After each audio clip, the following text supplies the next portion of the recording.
Well, good afternoon. Welcome to this Tuesday edition of Wire to Wire. Hello, everyone, from Horseshoe Indianapolis alongside Racing Rachel, track announcer John G. Dooley. We've got 9 races on tap for all of you, 8 thoroughbred races. We'll close with a quarter horse allowance dash over the 350 yards. Great to have you with us. All main track card, by the way.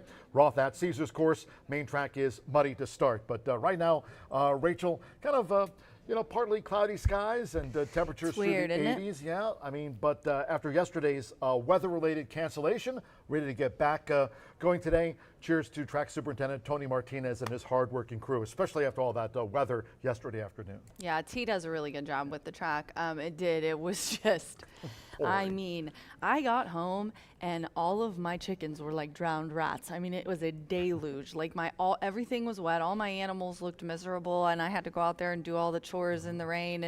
And it continued, you guys, to rain lightly pretty much most of the evening last night. So definitely. And then you wake up and it's gorgeous and 80 and sunny. So Indiana literally makes no sense in weather. I'm done trying to figure it out. There's more rain today. So without further ado, why don't we get to what's going on so we can get through this before it comes? The first race at 2:10. Yeah. We'll see what Mother Nature has in store as we go through the course of the afternoon. We already know an all main track card. But with that said, let's check in. I mean, don't take our word for it. We'll check in with the Weather Authority. It's Krista McEnany standing by at Fox 59 for a weather look at today's racing program here at Horseshoe Indianapolis. Krista, give us some good news.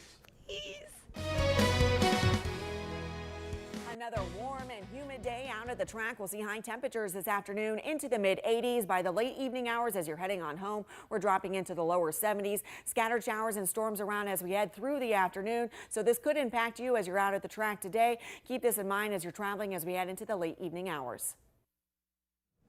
Yeah, Krista, that's about right as head back to downtown around 6:15 after the quarter horse closer, and then come the scattered thunderstorms. How was it last night driving back to Indy? Was it really bad? I avoided the highway at all costs. Good idea. Took the back roads. Yeah, probably a good idea. Yesterday, we did manage to get 4 races in before the weather-related cancellation yesterday, and hey, not bad. I mean, Donna Riley, she had that comeback winner in the first race, making Rich Kingdom, making that first start of 2026 a winning one for Donna and Carter Riley. Chaz Recchi was on the Monday score sheet to start off the race week, and Anna Navarrete also getting a winner when we were still on the turf course, well by a nostril in the final stride.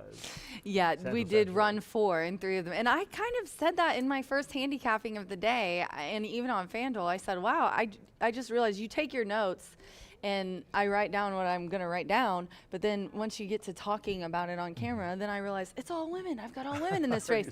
And then it ended up being 3 ladies that won the 4 races. So yeah, I had handicapped it that way and then didn't even put 2 and 2 together. So congratulations to the ladies. Everybody knows I'm always rooting for the girls here. We have some wonderful women trainers in our colony, and congratulations to Donna, Chaz, and Anna for winning yesterday. I think one of the girls won. No, never mind. No, I was thinking jockeys. Wello wound up winning that one turf race, and Pip Summer Pauly right at the post. Too, yep, so. Exactly. So it was a good day for the ladies. By the way, Jockey's Agent Contest, that is Tuesdays all the way through the middle portion of July, when we'll have the grand finale of the Jockey's Agent Contest. So here's some details. Again, it is today's contest.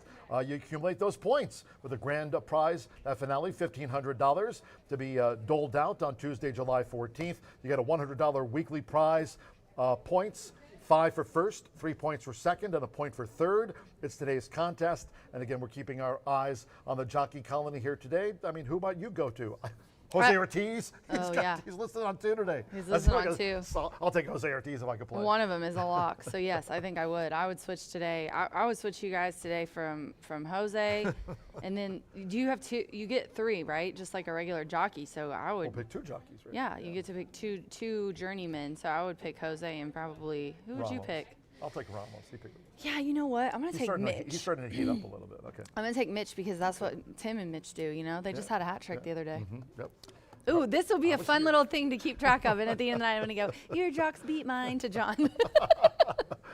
Well, again, great to have the Kentucky Derby winning jockey of this year on board, Golden Tempo. He won his second consecutive meet title at the Fairgrounds. Jose Ortiz, 2 maiden calls for Brad Cox in the 6th race and a newcomer in the 8th race to watch. And again, congratulations, Jose Ortiz, winning this year's Kentucky Derby on board Golden Tempo.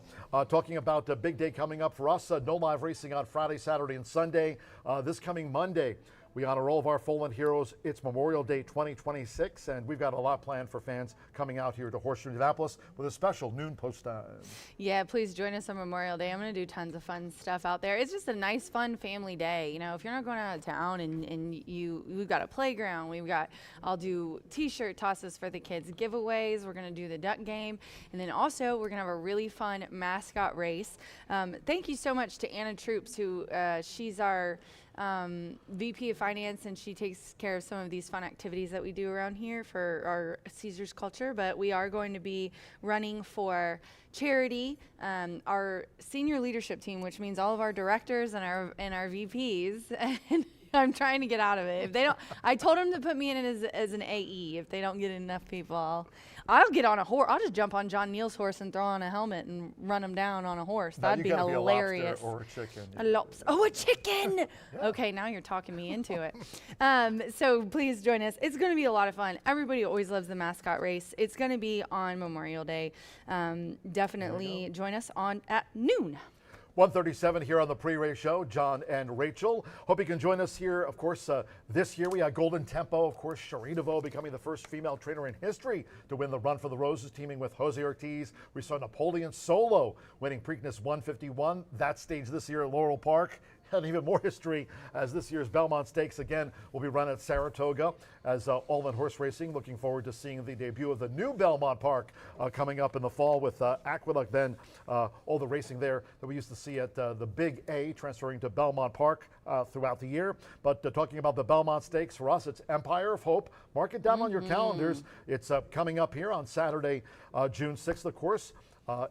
In conjunction with the running of the Belmont Stakes. No Triple Crown on the line this year, but to help complement the day, we hold Empire of Hope, featuring several booths for racehorse aftercare programs. That's a very important cause to all of us here in Thoroughbred and, of course, quarter horse racing, as we stage both here at Horseshoe Indianapolis. Activities will begin at 10:45 a.m. We got the inflatables for the kids. We've got face painting. I know Rachel's daughter Ray loves the face painting, or Houston. No, when she's over it. She's a teenager now. all Pretty kids much. do, right? The Winner's Circle. Oh, really? Yeah, she's too old. She's too cool. Houston likes it though. Winner's Circle Houston loves it. giveaways. We'll have those tosses, the T-shirt tosses, like we mentioned from Memorial Day.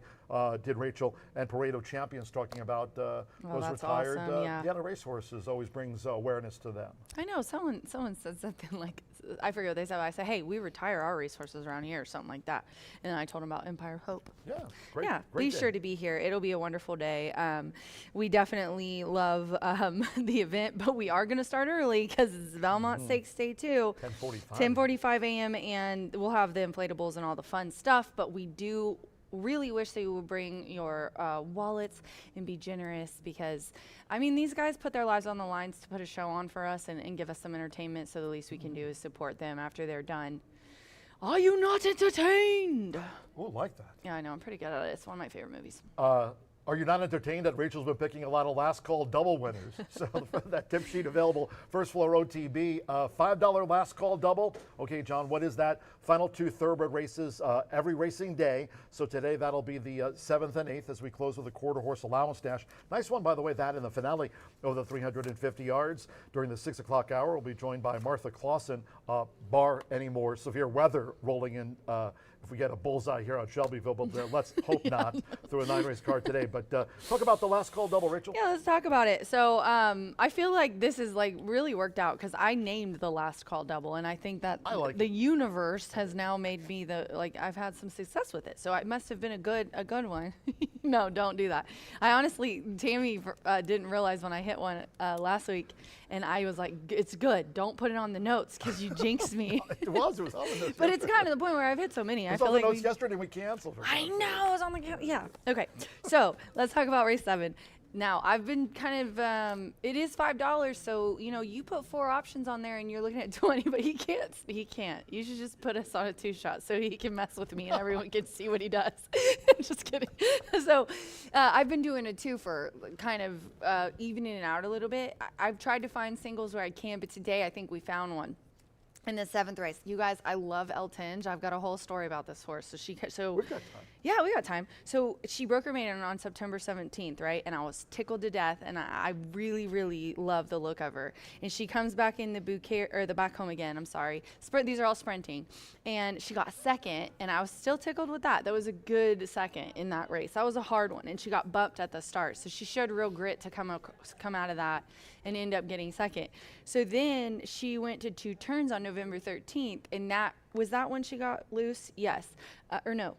She had gotten loose on Derby Day, wasn't it?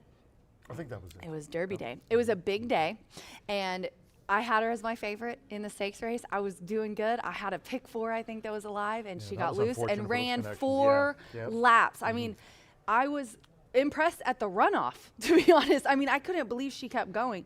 So I think that can be better longer than she showed. And that was the first time she ran that. And that was also, you know, it was a stakes race. It was a tough one. The 3rd place finisher came back to win. I just think El Tinge has talent, but I think she's just a high-strung kind of talent. So I'll be interested to see how she's acting today. Marcelina was amazing with horses like that. So I actually, let me make sure I did. I singled her. Yeah. That's the 9, right? That's the 9, El Tinge in the 7th. And we're going to go to the 8th, which these were both turf races too, so keep that in mind. I do want to give a shout out. If you have a little extra money, I would add the 2. That's my daughter. Ray and Courtney are going to be here today. Courtney is his daughter, who she's named after, and she said she's really excited about her to run today, 2 turns, and they're glad it came off the turf. And then let's go to the 8th, the 10. I went 4, 10, 11 in here. So I put my top picks, so it's still affordable, but we do have some scratches with the 1 and the 3. I think I liked the 7 a little bit. Jaime's horse and Riley Mott. Jaime and Riley Mott have been hot, but we got Jose. I think that you could.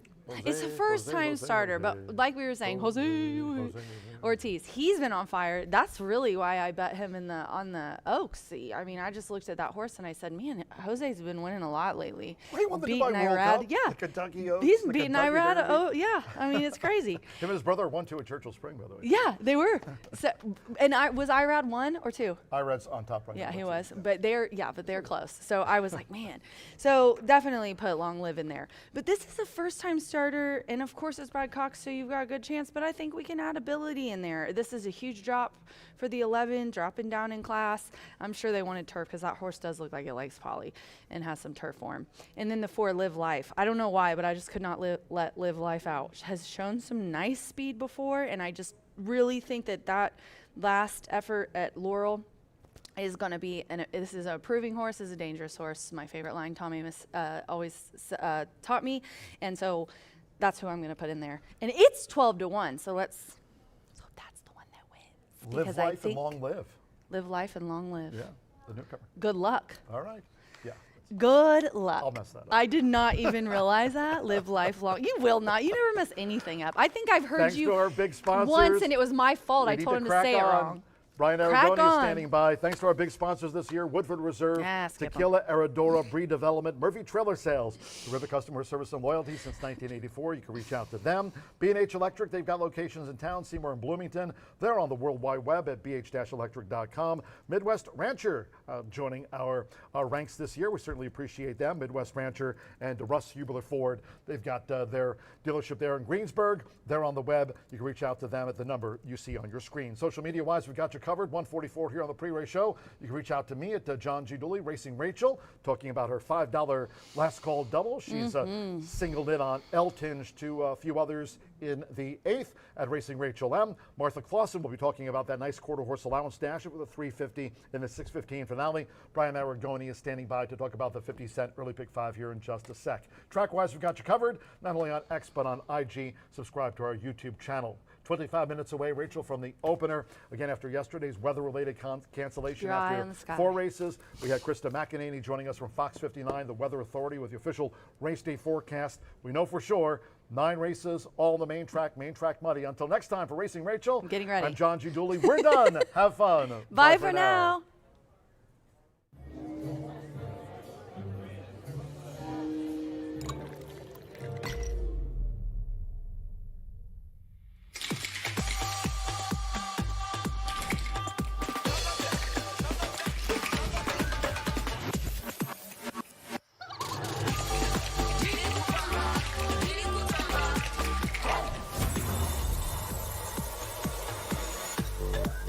Tequila Herradura. Extraordinary awaits. At the Thoroughbred Aftercare Alliance, we believe in giving every thoroughbred a second chance. And thanks to you, the owners, trainers, breeders, and every supporter, You've created a ripple effect of change that's helping these magnificent animals move on to new careers and safe, fulfilling lives after racing. Every single donation, whether big or small, is contributing to a brighter future. But this race is just beginning. Because of you, we have gained incredible momentum and we're ready for more.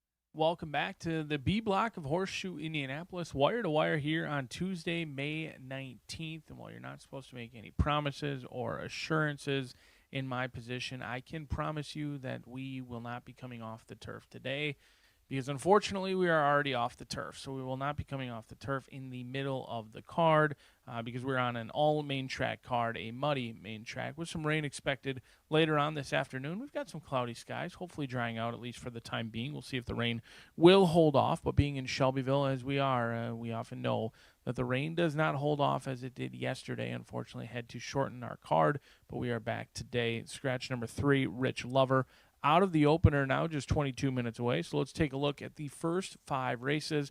11.99% takeout each and every day here at Horseshoe Indianapolis. The lowest takeout in the land. I've put together a ticket. You can follow along. Maybe just take some tidbits of how I viewed the first 5 races on the card. I'm going to go 1, 6, and 7 in here, taking a stand against Johnny Ringo, 7-1 in here, along with Silent Tone, who was 7-2 morning line, currently 11-1 on the board. Both of those runners are big overlays at this point. I think the first-time starter, Red Soolo, could be a live runner in here for Bob Dobbs and Evan Roman. This is a first-time starter, chestnut by Tonalist, who gets Lasix for the first time. And that's to take on Pro Fever, who's going out for Randy Klopp, who's been on a little bit of a cold streak after a super hot start, and then Magnus Gold for Cipriano Contreras, doing what he does best, claiming elsewhere, coming to Horseshoe Indianapolis. The dirt is the only question. Has been racing almost entirely on the turf. Debuted on the dirt, sprinting, didn't ever get into that race. So the dirt is a big question mark. But right now, 4-5 on Magnus Gold. 1, 6, and 7 for yours truly in the opener on a Tuesday here at Horseshoe Indy. No scratches or changes in the upcoming second race. 1 mile going to be the distance. 3-year-old fillies bred in the great red state of Indiana, looking for their second career victory, going 1 mile in their spot. I'm going to go 1, 3, 5, and 6, playing against Swift B. 5-2 on that morning line for Thomas Medina, Alberto Burgos. They need to take on winners for the first time. They also need to stretch out. They were 3-5 last time out, but they didn't win necessarily how you'd expect a 3-5 to do so. They broke well. They sat in a great spot. They were maybe a little bit wide, but they just kind of grinded it out. And I had last year that this then 3-year-old just did not want to win. A horse who just does not like to necessarily go by, and that would have played out evidently on May 1st because it was just a grindy where they were much best but just kind of refused to open up and run away from the rest of that field. Now they have to take on winners. They have to go around 2 turns. I think a beatable favorite in the second race, 5-2 morning line, is the play against 1, 3, 5, and 6. As we kick off the first of 2 pick 4s, $1 minimum, 15% takeout begins in race 3. We've got rolling daily doubles and pick 3s on race 3. Maiden special weight in here, 1 and 70 yards going to be the distance on that muddy main track. And I'm going to go 2, 3, and 5 in here. I think Quality View is the horse to beat. Ran a huge race last time out. While Quality View is the horse to beat, I think Tarzana is going to take all of the action. So it's not the biggest pick 5 per se with entries because of the scratches and because of the surface changes, but there are some beatable favorites along the way. Tarzana for Godolphin is a horse who really wasted a perfect trip last time out. Was odds on the dollar, was covered up in between horses at the top of the lane, and kind of did get bounced around just a little bit. I just Didn't think, the horses overall too much, and there was a little bit of a slight problem, but it's not going to be enough for me to be enticed to bet back at 3-5 or 4-5 because the money is simply just going to come in. It is when Godolphin teams up with Brad Cox and Marcelino Pedrosa Jr. They are going to be favored in the third. There's no doubt about that. 2, 3, and 5 for yours in here, race number 3. Race 4, we kick off that late fire 5, pick 5, 1 mile the distance in here, and we've got an interesting field into this spot, but I like the way Midnight Vengeance has been training for Genevieve Landano. Yes, it's not my typical hammer time, but this horse took on winners for the first time, ran a big race at the fairgrounds, has been training consistently well over at Keeneland, and I think they're going to go right to the lead and never look back. I like this horse being put on the lead and playing catch me if you can in what looks to be a fairly paceless race. I think the 4 is Lone Speed, long gone. The hammer time, the single in the early pick 5, the single in the late fire 5, and my play of the day in race 4 is the 4. Moving along to race 5, this race unfortunately fell apart. There's no other way to put it. I'd like to come up with a positive spin on this, and there's just not. There's 3 horses, all going to go a mile and 60 here. Kicks off the Itoba pick 4. You've got 2 actions. Either a single horse or maybe use the 2 longest shots on the board. Those are your plays. I'm going to single, take it, and run Tim Eggleston, Mitch Merle, 514 Racing. I've liked this horse for a long time. I'm willing to forgive that last start at Colonial, in which it was snowing so aggressively that you couldn't even watch the replay. A very unusual spot. Horse didn't get the lead, didn't ever get a call, frankly, and I think there's some upside in here. Now, there is a little bit of a spacing issue where it didn't make it back to the workout track from that March 12th race all the way till April 25th and then May 12th. 2 workouts. Is it enough to beat this group? They only have to beat 2 other foes. I think it is. I think they're just faster than Revs Metal. I do recognize that Revs Metal ran a huge race, a brave race last time out in defeat. However, that was on the lead. They're not getting the lead from Taken and Run today. Taken and Run will go to the lead and likely never look back in here. You've got 2 options. Single the horse you fancy the most or use the 2 longest shots on the board. And I'm going to lean in to Take It and Run for Tim Eggleston, overlooking a poor performance last time out and not too many workouts since that really poor performance, but they do run in a protected spot as the 3-bagger goes out for race number 5 here at Horseshoe Indianapolis. We are unfortunately off the turf, but we are happy to be back and racing here on a Tuesday in Shelbyville, Indiana, and a beautiful one it is. Rain or shine, we're racing, and we're doing what we love here during the work week, so certainly appreciate you tuning in today, and may all of your photo finishes be the winning ones.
Good afternoon from Horseshoe Indianapolis.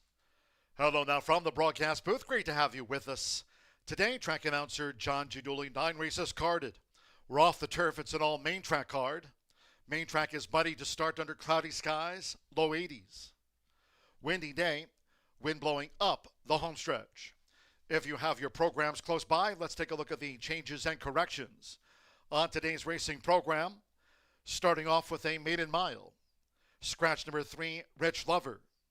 The blue 3, Rich Lover, has been scratched.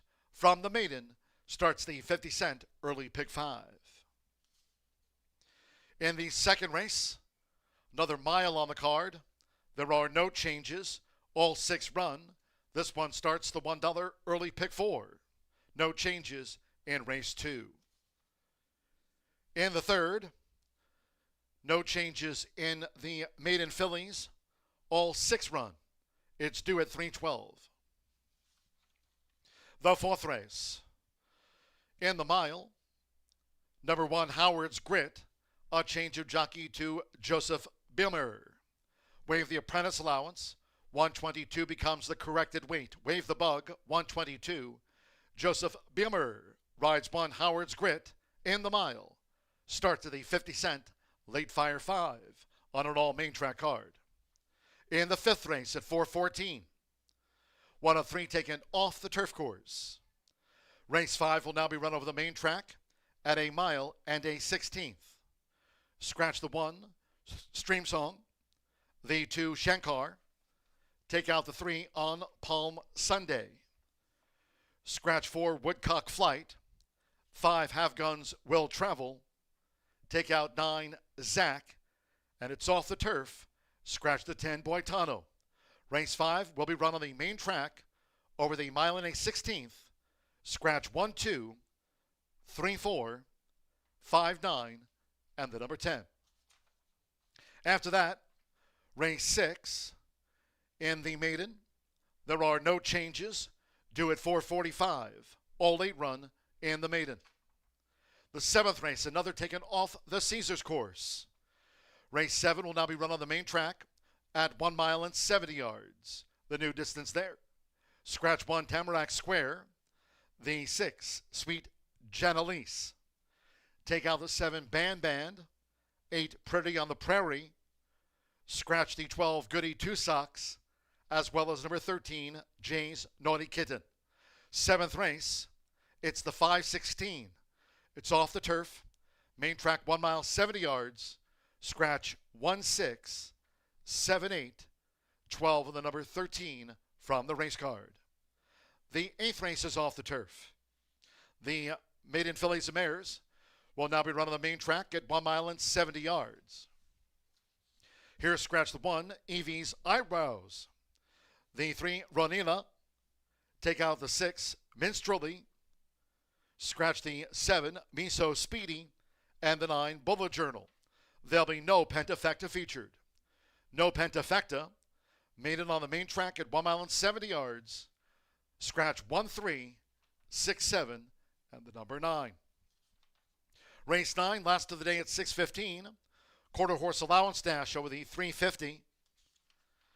Number 8, Gold King's Morning. A change of jockey to German Rodriguez. There are no scratches. There's that change of rider. 8, Gold King's Morning will be ridden by German Rodriguez. 9 races on an all main track card. Once again, we're off the turf, and the main track is muddy. We'll have the maiden mile opener due off in 11 minutes' time. Make it a great day with us here at Horseshoe, Indianapolis.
The horses stepping onto the track for the first race.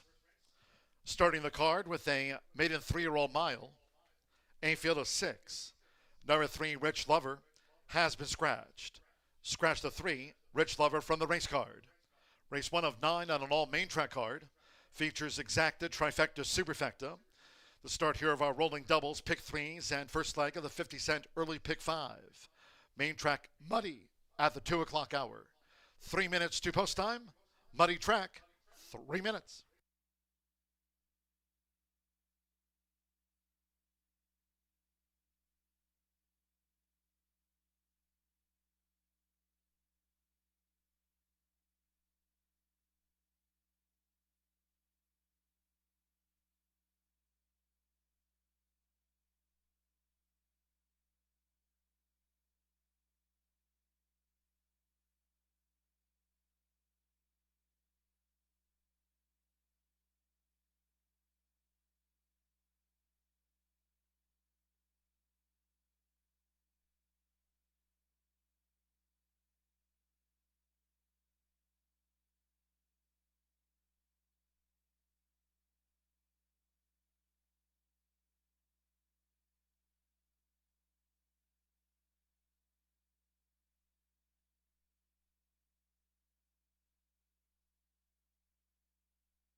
We're now less than 1 minute away from post time. The horses are approaching the starting gate.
The horses have reached the starting gate.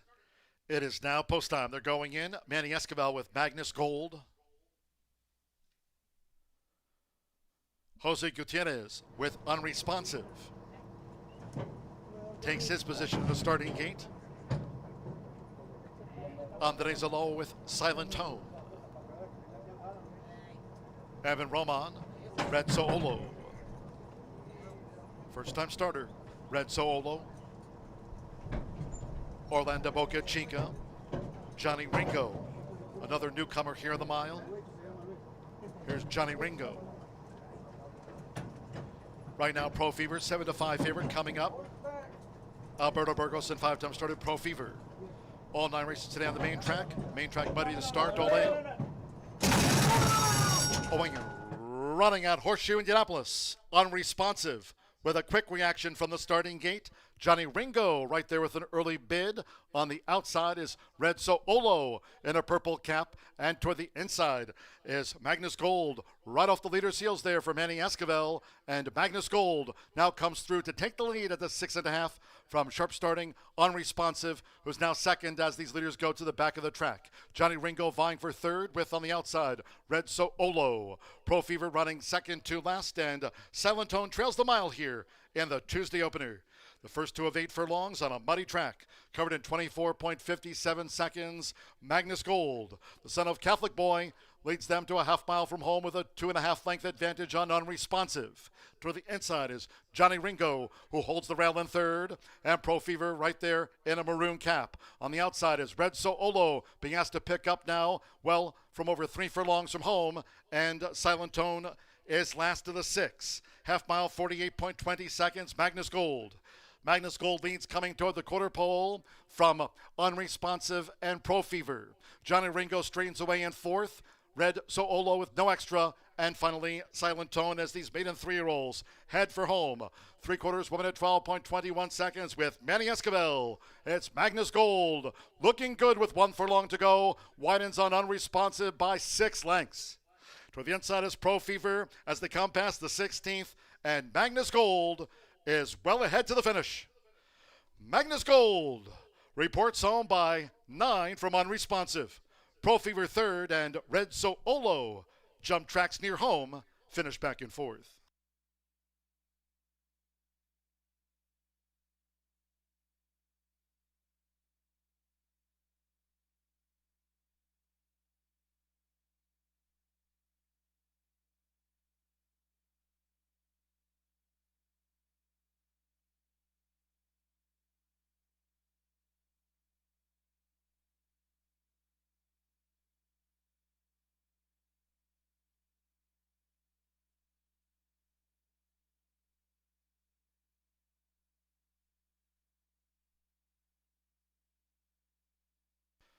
.138.12 on a muddy track after the maiden. 138.12, 1:5.76. Unofficial number 1, Magnus Gold, 7-2 first. Number 5, Unresponsive, at 8-1 was the runner-up after the mile.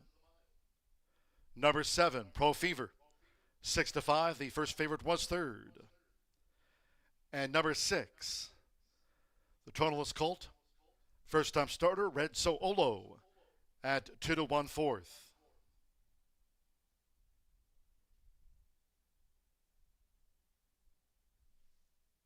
$138.12. Hold all tickets until official. Son of Catholic Boy. Manny Esquivel for Cipriano Contreras. Magnus Gold at 7-2 starts the card.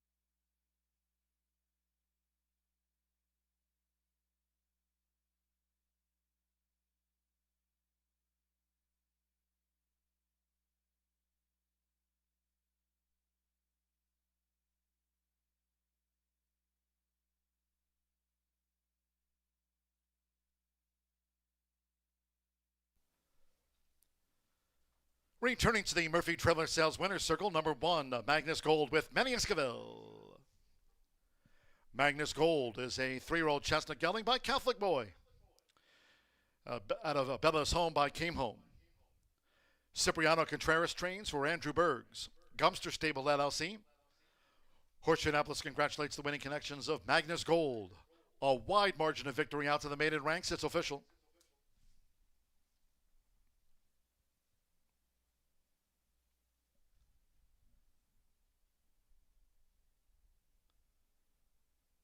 First results in.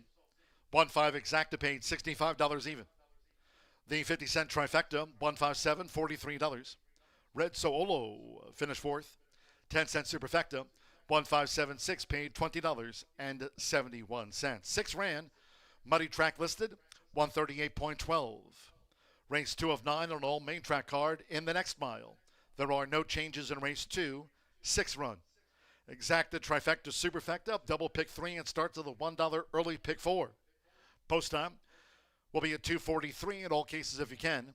Please do try to make your Horseshoe Indianapolis selections and wagers today early. Thank you. Coming up in a moment, our first race replay of the maiden mile. Hope you had a bet on Magnus Gold.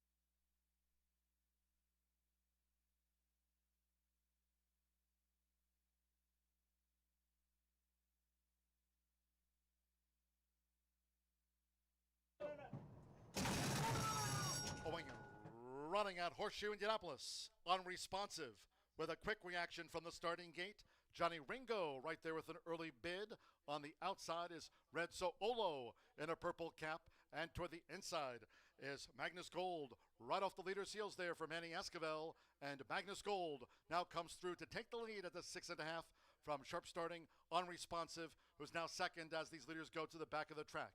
Johnny Ringo vying for third with on the outside Red Soolo. Pro Fever running second to last, and Silent Tone trails the mile here in the Tuesday opener. The first 2 of 8 furlongs on a muddy track, covered in 24.57 seconds. Magnus Gold, the son of Catholic Boy, leads them to a half mile from home with a 2.5 length advantage on unresponsive. To the inside is Johnny Ringo, who holds the rail in third, and Pro Fever right there in a maroon cap. On the outside is Red Soolo, being asked to pick up now, well, from over 3 furlongs from home, and Silent Tone is last of the 6. Half mile, 48.20 seconds, Magnus Gold. Magnus Gold leads coming toward the quarter pole from Unresponsive and Pro Fever. Johnny Ringo straightens away in fourth. Red Soolo with no extra. And finally, Silent Tone as these maiden 3-year-olds head for home. 3/4 woman at 12.21 seconds with Manny Esquivel It's Magnus Gold. Looking good with 1 furlong to go. Widens on unresponsive by 6 lengths. Toward the inside is Pro Fever as they come past the 16th. And Magnus Gold is well ahead to the finish. Magnus Gold reports home by 9 from unresponsive. Pro Fever third and Red Soolo jump tracks near home to start.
Tell us your name and how long you've worked here.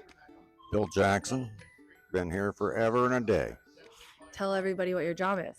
I'm the site supervisor for International Sound. And what's your favorite part of your job other than me? Everything. It's so much fun. I get to go to the races every day. This is, I don't like to play favorites, but tell everybody your name. Tim DeWitt, And tell everyone how long you've worked here. 2004. Longer than me. And what is your title? Racing Operations Manager. And what is your favorite part of your job besides me? I love my job every day. You have tons of different things that you have to do. You probably can't pick one. I can't. I love them all. He is literally runs around. If you need anything, Tim DeWitt right here, MVP. Tell us your name. Eric, And what is your title here? General Manager. What is your favorite part of your job besides me, obviously? Your daughter, Ray. My name is Ray. And what's your position here at Horseshoe Indy? I'm Racing Rachel's daughter. And how long have you worked here? Since birth. You want first name, last name? Scott Piney, And tell us what your position is here at the track. Associate Steward. And other than me, what's your favorite part of your job? Don't worry, No, I say it's the only part. No, it's just dealing with you. That's all I got. I'm saying that to everybody, but I knew someone would take the bait. Just me. Yes, absolutely. Tell us your name. Lauren. And Lauren, what is your job here? I'm a race marketing intern. And how long have you been here? This is my second day of work. And based off those very small numbers, what is your favorite part of your job so far? I like going out to get headshots of the jockeys at the jockeys' quarters.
9:20 winner kicks off the card here at Horseshoe Indianapolis, 11 minutes away from kicking off our first pick 4 of the day as well. $1 minimum, 15% takeout. Sounds like something you should dive into if you were me. And pick 4 pool, low takeout. I think it sounds like a worthy endeavor, whether we are on the turf or not. On a muddy main track and all main track only turf or main track only card in here. Non-winners of 215,000. This one for 3-year-old fillies and upwards, bred in the great state of Indiana. 1 mile going to be the distance. I'm going to look no further than your inside runner. It's Matoli Secret for Elliott Racing. She owns and trains and also bred this one, I believe, as well. 4-year-old filly by Matoli out of Sheba's Secret. Maikata going to be calling the shots. Hasn't been seen since last year.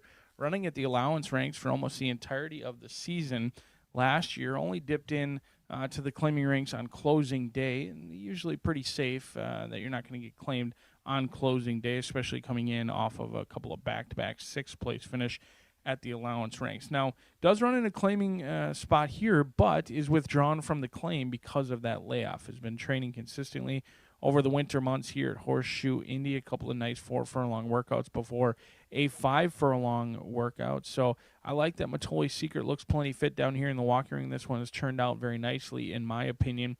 Looks plenty fit despite the layoff and is withdrawn from the claiming. We'll see if Matoli Secret can win at first asking. Love to see this one on the turf at some point throughout this season, but we'll see if they can get their job done in here. They catch a small field off of a layoff, and I think 8-1. Long shot in a short field. Sign me up for that down on the rail with Matoli Secret. The 3 is Lotta Latte, 5-year-old chestnut mare, and a 5-year-old still looking for that elusive second victory is a little bit pesky. With that comes 20 defeats, 9 second and third place finishes for Ray Paquette. Sammy Bermuda is going to be calling the shots in here. Ray Paquette, like Michelle Elliott, both owns and trains this 5-year-old chestnut who comes in off of a second place finish. Last time out on May 2nd, 2 sprints to a route, and has only tried the route running 3 other times. 1 third-place finish. I think this one brings in maybe the most consistent form, at least sprinting. The route is relatively unknown. They did finish 3rd in a 9-horse field, albeit in a slop. So on a muddy main track, maybe this horse does like a little bit of some moisture in the track. 1 win, 1 second, and 1 third through 6 tries.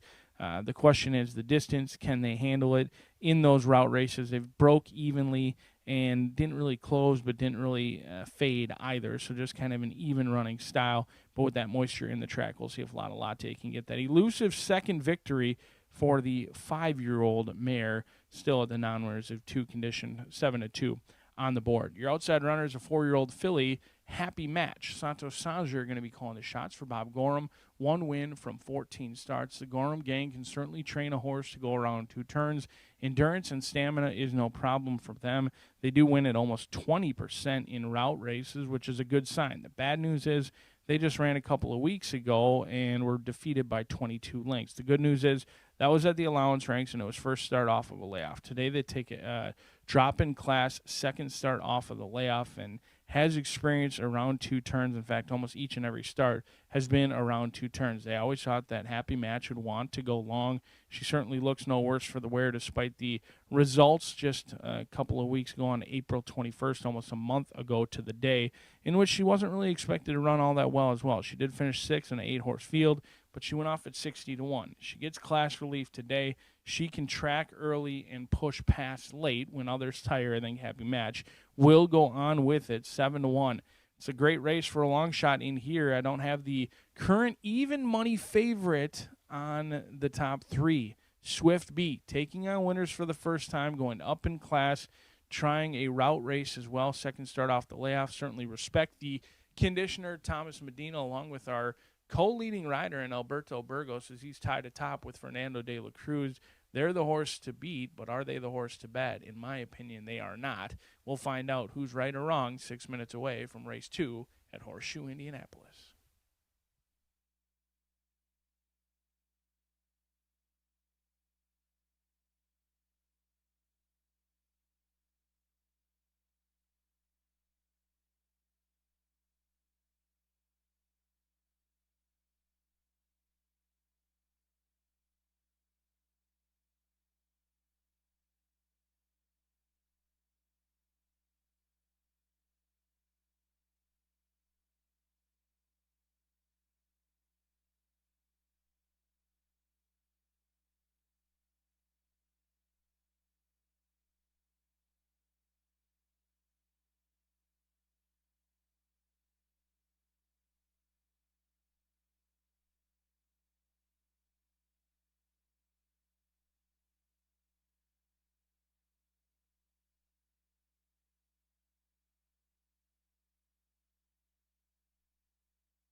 The horses stepping onto the track for the second race.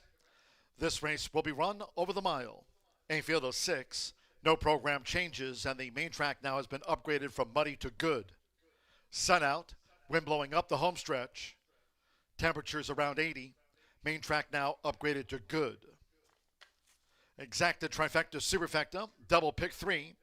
The mile starts the $1 early pick 4 on an all main track card. 3 minutes to post time. 3 minutes now.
We're now 1 minute away from post time for the mile. Starts the $1 early pick 4.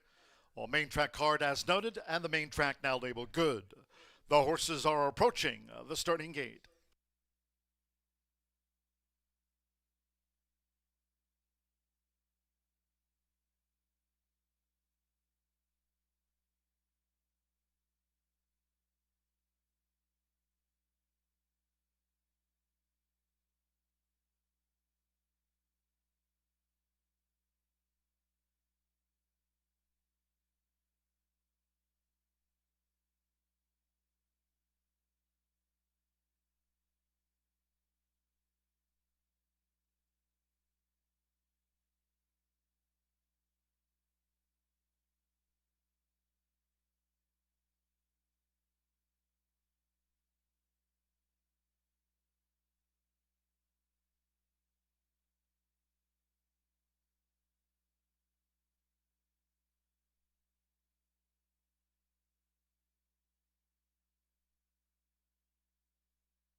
The horses have reached the starting gate.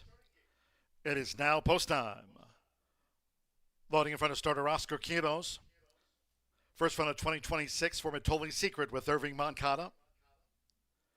Mitch Murrell, Daddy's Dreamin'. Joy Matoli Secret. Alberto Burgos with Swift B. Marcelino Pedroza Jr. with Fifth Wheel has taken her position in the starting gate. Sammy Bermudez with Lana Latte and one more for the mile. Santos Sandro with Happy Match. Made an opener, went at 138.12. Seconds of the day, all in. And they're off. Fifth Wheel had the parking brake on and was slow to go. Fast start for Daddy Dreamin' right there toward the inside is Swift B in the red cap, and Matoli Secret is right up there as they round the far turn, but first turn but with Mitchell Murrell. It's Daddy's Dreamin'. Picking her 4-year-old seasonal bow, and she's taking the lead from Swift B as the fillies of air go to the back of the track. Then toward the inside is Matoli's Secret, who's been joined on the outside by Lana Latte and the Pink Silks. Happy Match running second to last in the slow starter. Fifth Wheel drops back to sixth. The quarter in 23.86 seconds, Daddy's Dreamin' in charge of the pace. Daddy's Dreamin' easily leads Swift B for the run to the half-mile pole. Then comes on the outside Matoli's Secret to an outer path now while running in third as they head toward the far turn. Then to the inside is Happy Match with Lana Latte still last but one, and Fifth Wheel still trails the Sextet. Half mile, good track now, 48.14 seconds. It's Daddy's Dreamin' and Swift B right there with the bid for Alberto Burgos. They have inside 3 furlongs to go. Then comes Matoli's Secret with Happy Match, Lana Latte as they come toward the quarter pole, and finally Fifth Wheel. It's Swift B and Daddy's Dreamin'. They square off, top of the stretch, into the wind, 3/4, 1 minute 12.78 seconds. Swift B, maybe just marginally in front.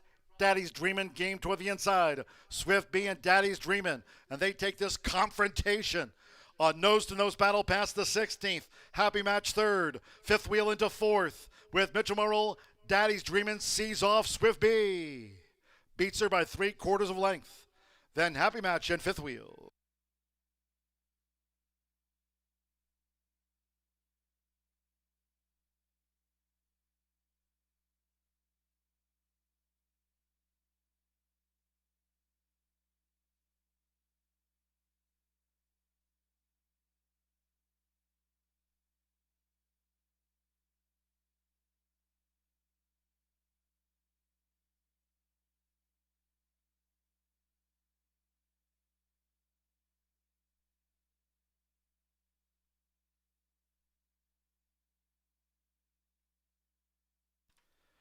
$139.32 after the mile. 4.2654 for Daddy's Dreamin'. 8-1 first, 2 Swift B, 2-1 second, 6 Happy Match, 9-1 third, and 5 Fifth Wheel. At 5-1 gets into the frame. Mitchell Murrell here for Tim Eggleston, a 5-1-4 racing win. First up in 2026 for Daddy's Dreamin', takes the Distaff Mile.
The stewards are conducting an inquiry into the mile start.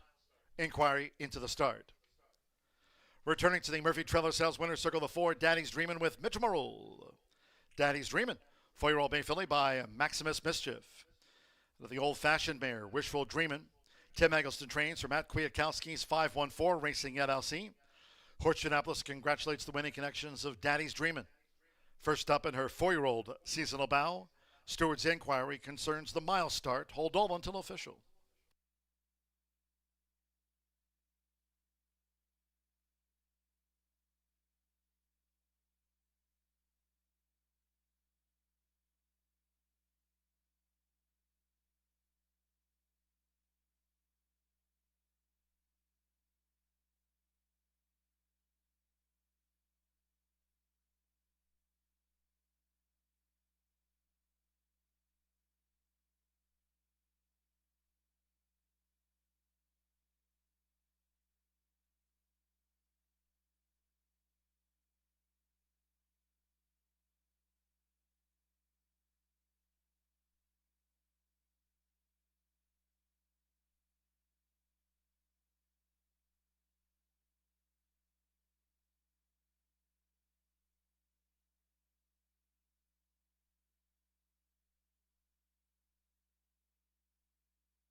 After a review, the stewards making no changes to the running order.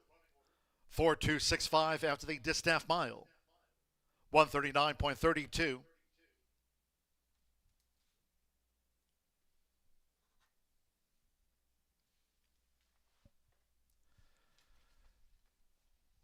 The winning groom leading back to the Tim Eggleston stable, Daddy's Dreamin'.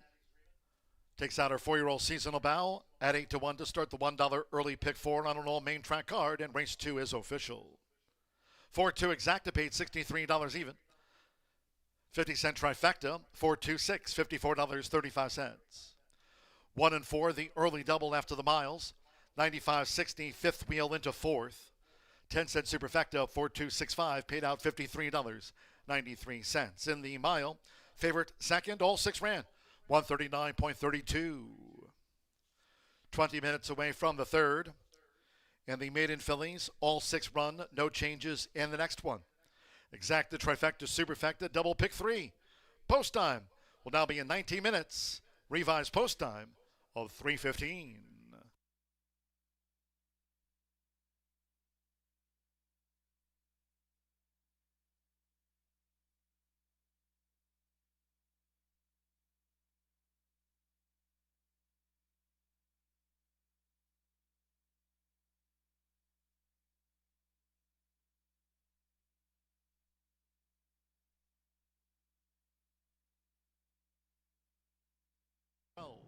Seconds of the day, all in. And they're off. Fifth wheel had the parking brake on and was slow to go. Fast start for Daddy Dreamin'. Right there toward the inside is Swift B in the red cap. And Batoli Secret is right up there as they round the far turn. But first turn, but with Mitchell Murrow. It's Daddy's Dreamin', picking her 4-year-old seasonal bow, and she's taking the lead from Swift B as the fillies mare go to the back of the track. Then toward the inside is Matoli's Secret, who's been joined on the outside by Vada Latte and the Pink Silks. Happy Match running second to last in the slow starter. Fifth wheel drops back to sixth. The quarter in 23.86 seconds, Daddy's Dreamin' in charge of the pace. Daddy's Dreamin' easily leads Swift B for the run to the half-mile pole. Then comes on the outside, Matoli's Secret to an outer path now while running in third as they head toward the far turn. Then to the inside is Happy Match with Vada Latte still last but one, and fifth wheel still trails the Sextet. Half mile, good track now, 48.14 seconds. It's Daddy's Dreamin' and Swift B. Right there with the bid for Alberto Burgos. They have inside 3 furlongs to go. Then comes Matoli's Secret with Happy Match, Vada Latte as they come toward the quarter pole, and finally fifth wheel. It's Swift B and Daddy's Dreamin'. They square off, top of the stretch, into the wind, 3/4, 1 minute 12.78 seconds. Swift B, maybe just marginally in front. Daddy's Dreamin' game toward the inside. Swift B and Daddy's Dreamin', and they take this confrontation. A nose-to-nose battle past the 16th. Happy Match third. Fifth wheel into fourth. With Mitchell Murrow, Daddy's Dreamin' sees off Swift B. Beats her by 3/4 of length. Then 12 seconds of the day all in. And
ladies and gentlemen, for information in the 7th race, that one of 3 taken off the turf course today.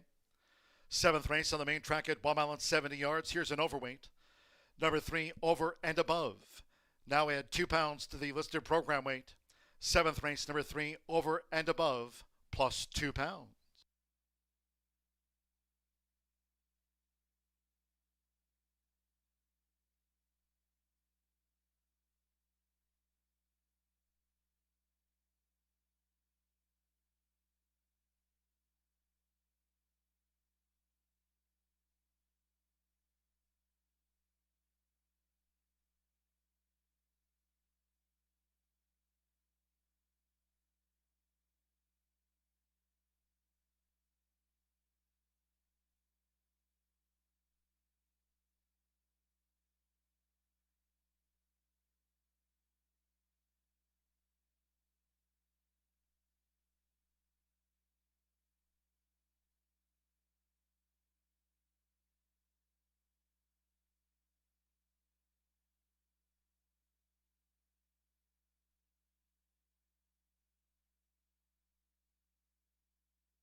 6 minutes to the third race here at Horseshoe Indianapolis, you guys, and it's a really nice maiden.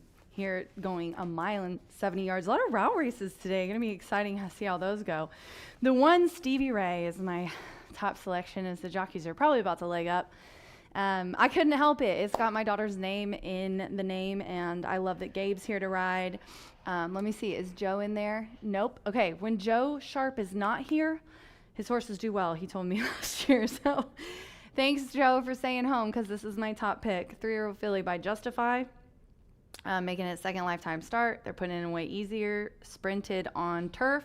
Now we're routing on dirt. The 4, Tarzana, who's going to be coming up after this 3, is my second selection. Marcelino Pedroza is aboard for Mr. Brad Cox. This is a third start for this 3-year-old filly by Street Boss, a Bernardini mare, and has routed in both of those races and only missed by a length for third last time. So no shocker that that's the even money favorite. And then the 5, who just went by My Street Dreams, will round out my trifecta. Gennaro Garcia trains. This horse does like to route and has been close quite a few times. Loves third, so I put her in for third. And she's right now on the board at 8-1. 1 for 5 for me here in the third race. This does start a 50-cent pick 3. Good luck.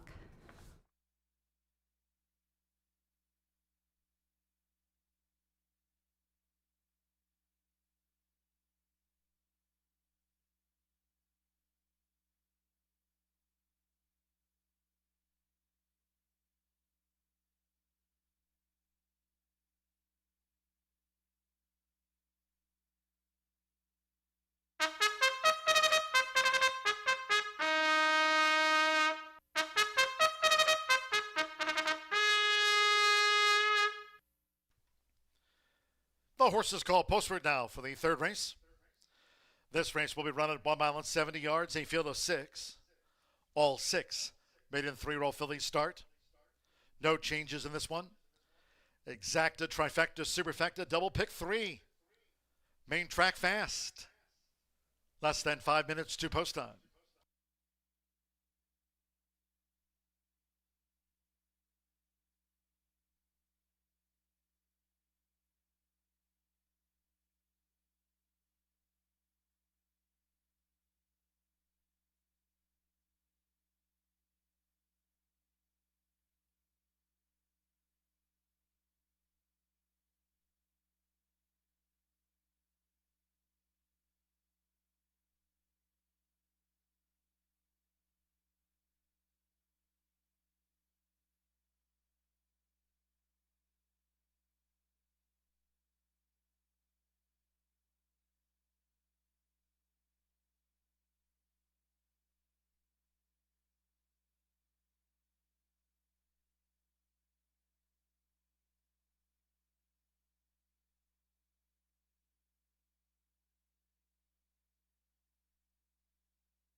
We're less than 1 minute away from post time for the maiden.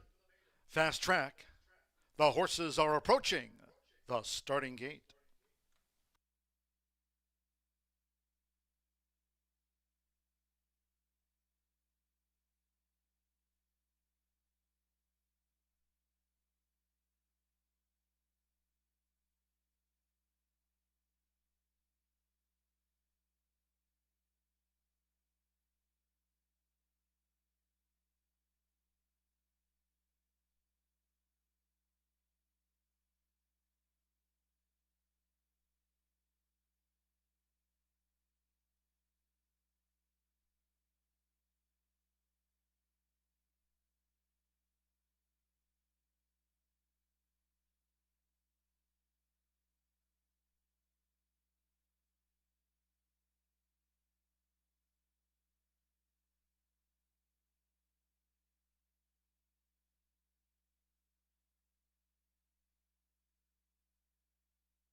The horses have reached the starting gate. It is now post time. Loading for the maiden, Gabriel Saez with Stevie Ray. Marcelino Pedroza Jr.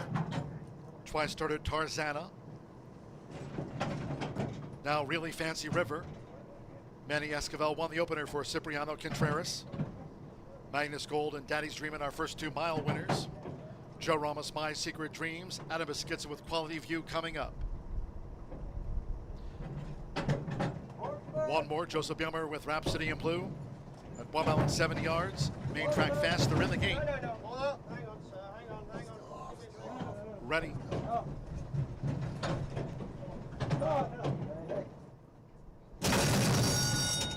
And they're off.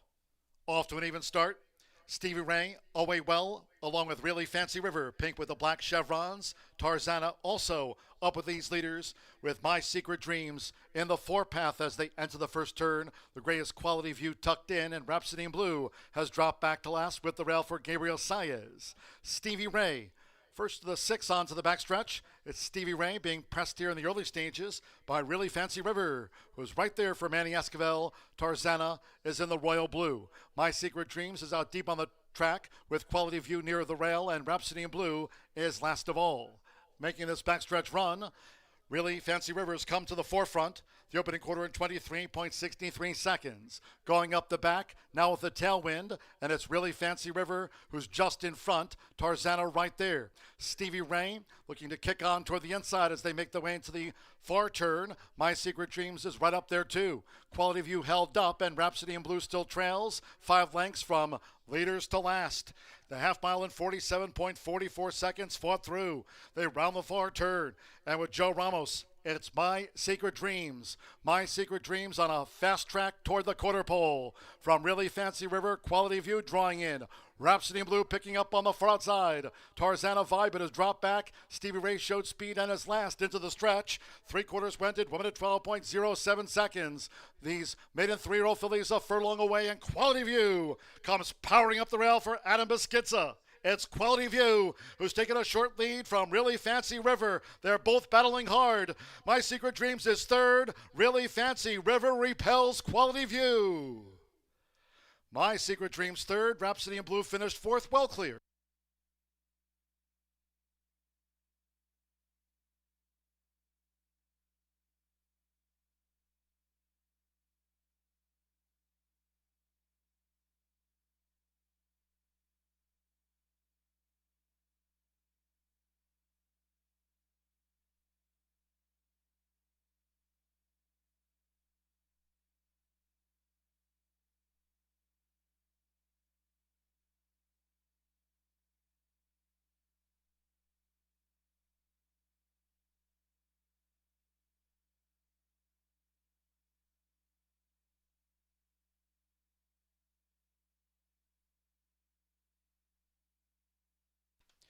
.142.81 seconds after the maiden.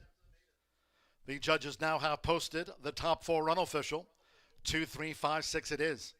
2, Really Fancy River. 3-2 first. 3, Quality View. 5-1 Denied. 5, My Secret Dreams at 6-1 third and at 11-1. 6, Rhapsody in Blue, making her 6th career start. She gets into the frame. A couple of wins on the card. Manny Esquivel teaming with Cipriano Contreras here with the daughter of Authentic. Really Fancy River at 3-2, the favorite off the mark in her 4th career start.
Returning to the Murphy Trailer Sales winner circle, the 2, Really Fancy River.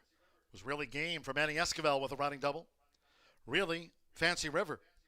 3-year-old dark mare brown filly by Authentic. Out to the Quality Road mare, Lemhill mare.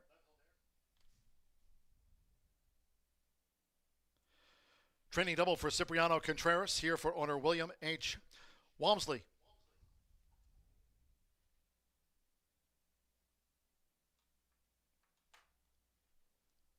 Horseshoe Indianapolis congratulates the winning connections of Really Fancy River. Out to the maiden fillies ranks, 2, 3, 5, 6.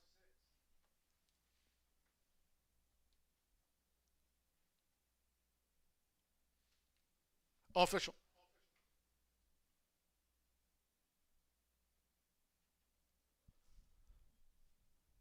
The 2-3 exacta returned $22.60. 50-cent trifecta, 235, $22.95. 4-2 double, $82.20. Rhapsody in Blue, 4th. 10-cent superfecta, $14 and change. First pick 3 of the day. 2 parts Manny Esquivel and Cipriano Contreras. 1 with the 4 with the 2, Really Fancy River. $97.20 after the routes. 4th race, another mile on the day. All main track card fast. In the 4th race, 21 minutes away, there are no scratches. 1 Howard's Grit, the jockey, Joseph Bielmer. Wave the apprentice allowance, 122 corrected weight. Wave the bug, 122. Joseph Bielmer will steer the 1 Howard's Grit. 7 run. Exacta trifecta superfecta, double pick 3. Mile starts the 50-cent late fire 5. If you're just joining, main track is fast. We are off the turf course. All main track card fast. Post time for the mile. It's the 4th of 9. We'll be at 3:46.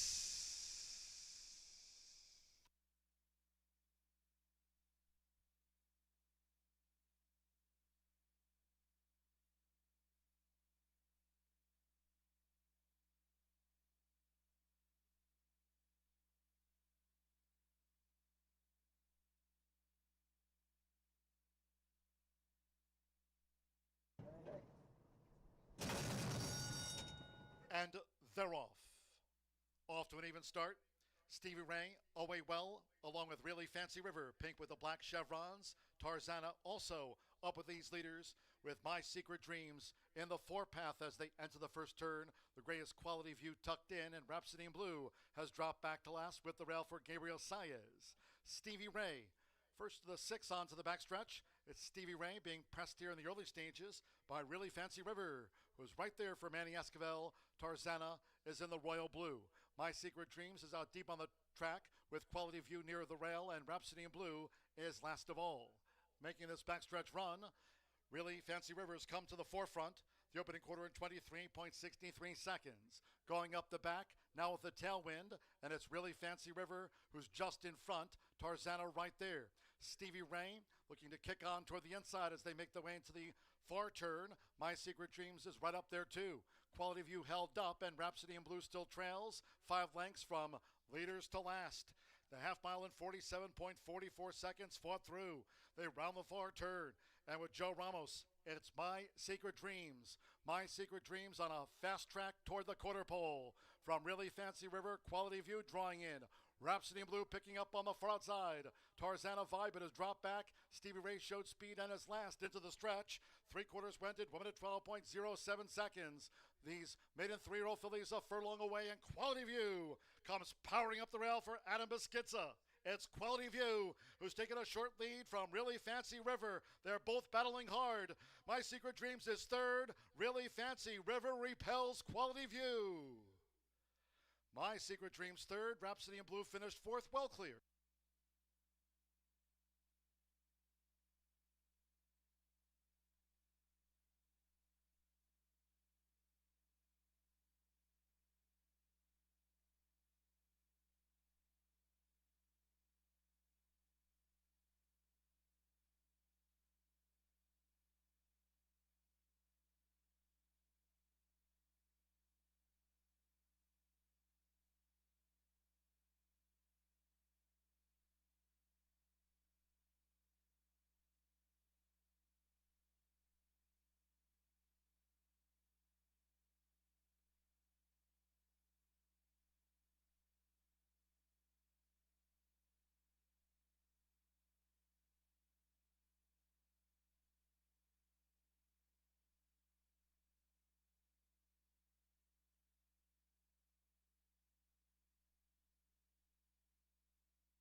The skies have opened in Shelbyville, Indiana, as they did yesterday, but not expected to continue as steady or as treacherous as Monday afternoon. But some light rain has joined us at the track, still on a fast main track. We'll make sure that Mr. Dooley upgrades you with any track conditions if they do change. But right now, the rain a little bit lighter than it may look on your screen. But let's take a look at this field. 7-horse field kicking us off on our late Fire 5. 11.99% takeout, set to go 1 mile in here. And I happen to fancy the good-looking horse on your screen right now, the Son of Violence, Midnight Vengeance.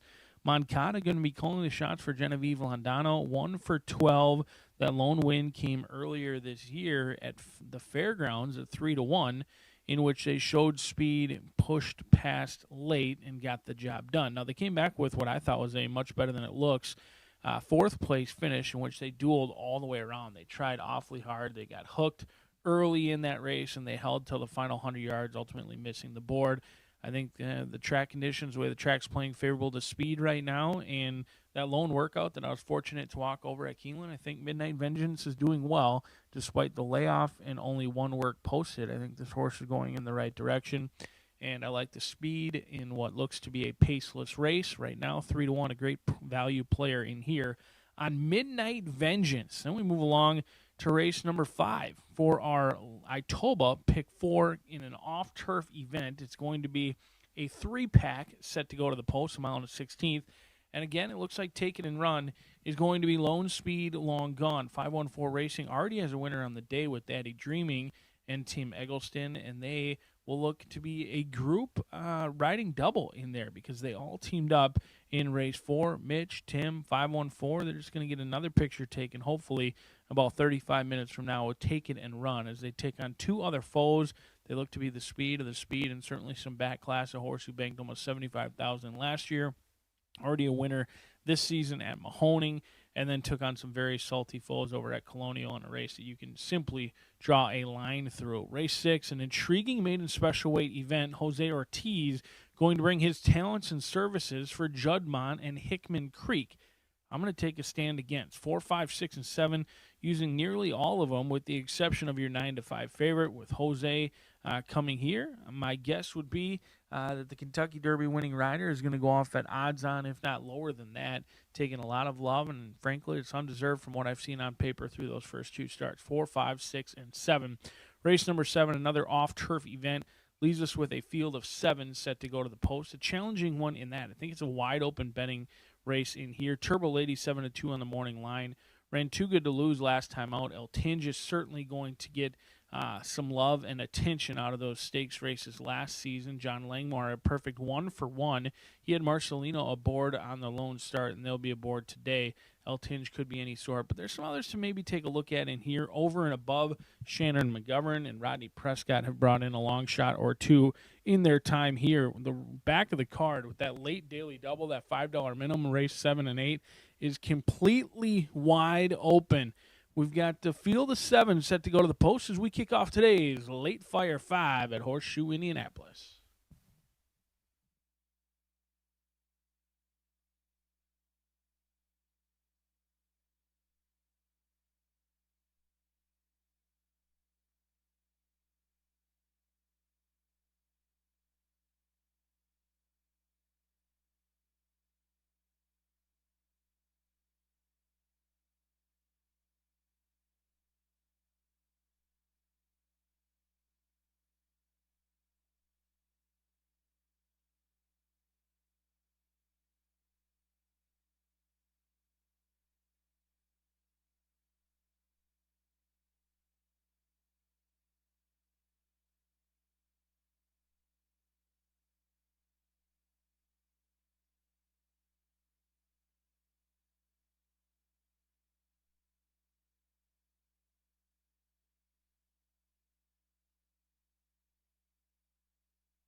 The horses stepping onto the track now for the fourth race. This race will be run at 1 mile, a field of 7. No scratches. Number 1, Howard's Greta jockey change to Joseph Bielmer. Waive the apprentice allowance. Corrected weight now 122 pounds. Joseph Bielmer rides 1, Howard's Grit. 7 to face the starter over the mile. Fast Track, Exacta Trifecta Superfecta, Double Pick 3. Starts at the 50-cent Late Fire 5. Low 11.99% takeout on the Pick 5s here this season. Today in all main track card. We're off the turf. Main track fast. 2 minutes.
We're now less than 1 minute away from post time for the mile. Start to the 50-cent Late Fire 5 at hand. All main track card, main track fast.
The horses are approaching the starting gate.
The horses have reached the starting gate.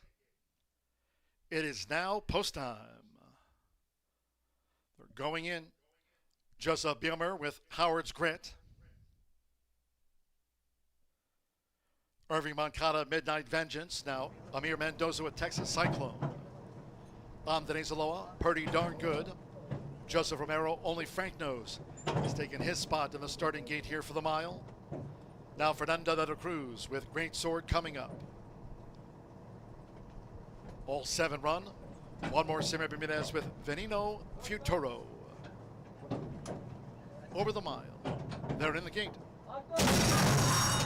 They're off. Texas Cyclone caught a flyer. Toward the inside, Pretty Darn Good, and Howard's Grit holds the rail as they attack the first turn. It's Howard's Grit. Howard's Grit with pole position for Joseph Bielmer as they round the first turn. From on the outside, Texas Cyclone with a white cap. Pretty Darn Good is third upon settling at the 6.5. Then between horses, Veneno Futuro joined out wide by Great Sword, and first run since the fairgrounds for Midnight Vengeance, who comes up the rail, and the one well back, just loping along in last. Only Frank Knows trails. The opening quarter, 24.46 seconds. Howard's Grit at 42-1 leads the mile. Here comes in between horses, Texas Cyclone. Pretty Darn Good right there as they go past the half-mile pole, and Great Sword is in the red cap. Howard's Grit Levitt has now dropped back in 4th. Midnight Vengeance looks to launch a bid between horses, and on the outside is Veneno Futuro. Half-mile, 47.72 seconds as they round the far turn. And with Fernando de la Cruz, it's Great Sword, who's taking a short lead coming toward the top of the stretch from Texas Cyclone, and right there, Pretty Darn Good, who battles between them as they straighten away. Midnight Vengeance in 4th, Veneno Futuro and Howard's Grit. 3/4 in a tick over 112. And toward the inside, it's Texas Cyclone responding to the pressure for Amir Mendoza. Texas Cyclone has kicked away to a 4-length edge from Great Sword and Pretty Darn Good. Midnight Vengeance 4th, Veneno Futuro 5th. Texas Cyclone wins by just over 2. Great Sword was 2nd, Pretty Darn Good 3rd, and Midnight Vengeance finished 4th.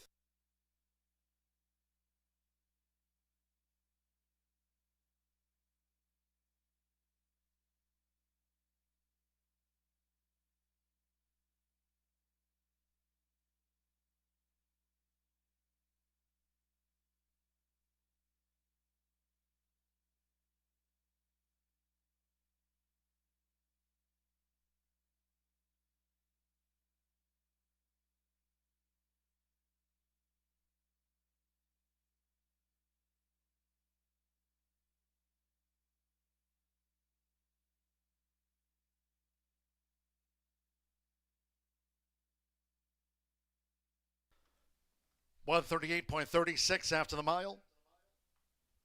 We're standing by for the run order from the judges. Texas Cyclone from Great Sword, Pretty Darn Good, Midnight Vengeance. 138.36. Amir Mendoza, another meet win here for John Harrod. It was 2-1 on Texas Cyclone, the joint favorite home.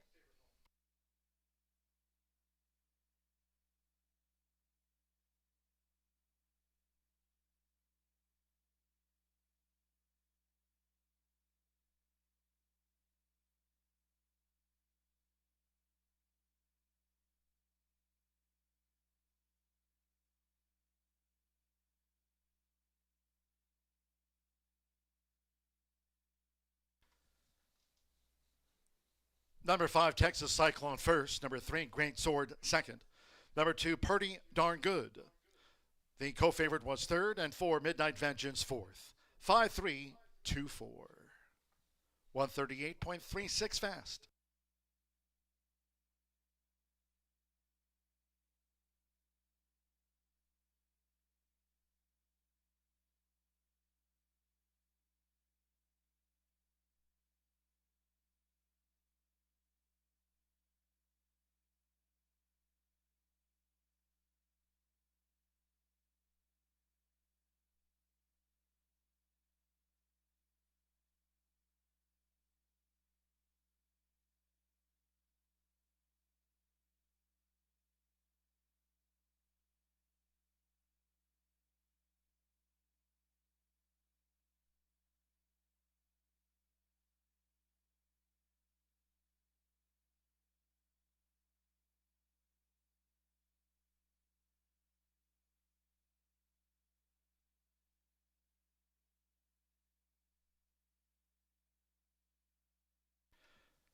Returning to the Murphy Trailer Sales Winner's Circle, number 5, Texas Cyclone with Amir Mendoza.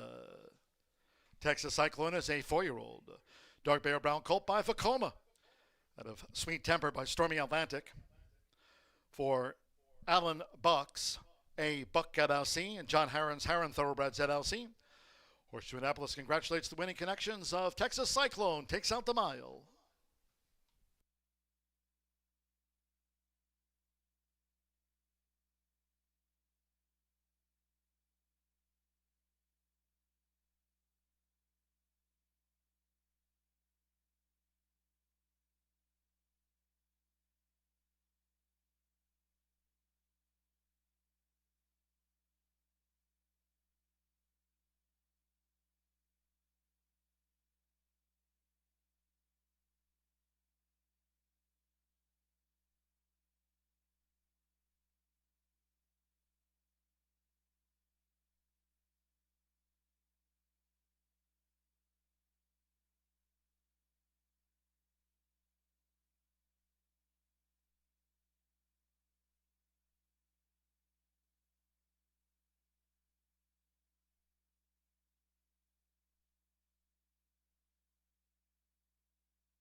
The result is now official. 5-3-2-4. Result confirmed by the judges now after the mile. The 5-3 exacta paid $21.40. 50-cent trifecta, 5-3-2.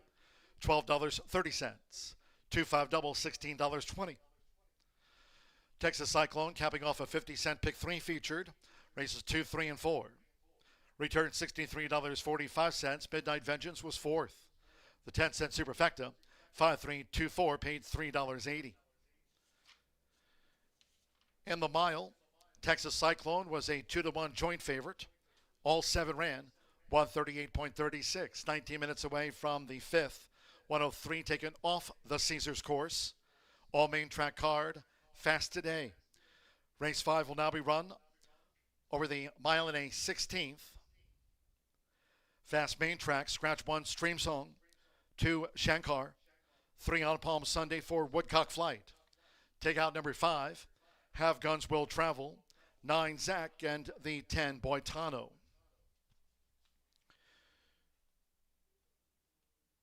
Featured exacta wagering. Start of another double. Pick 3 here. First leg of the $1 late pick 4 daily presented by Itoba. Scratch the Horseshoe Hat Trick All Turf Pick 3. All main track card fast. No Horseshoe Hat Trick All Turf Pick 3 featured on the 5th. Post time 4:16. Fast track.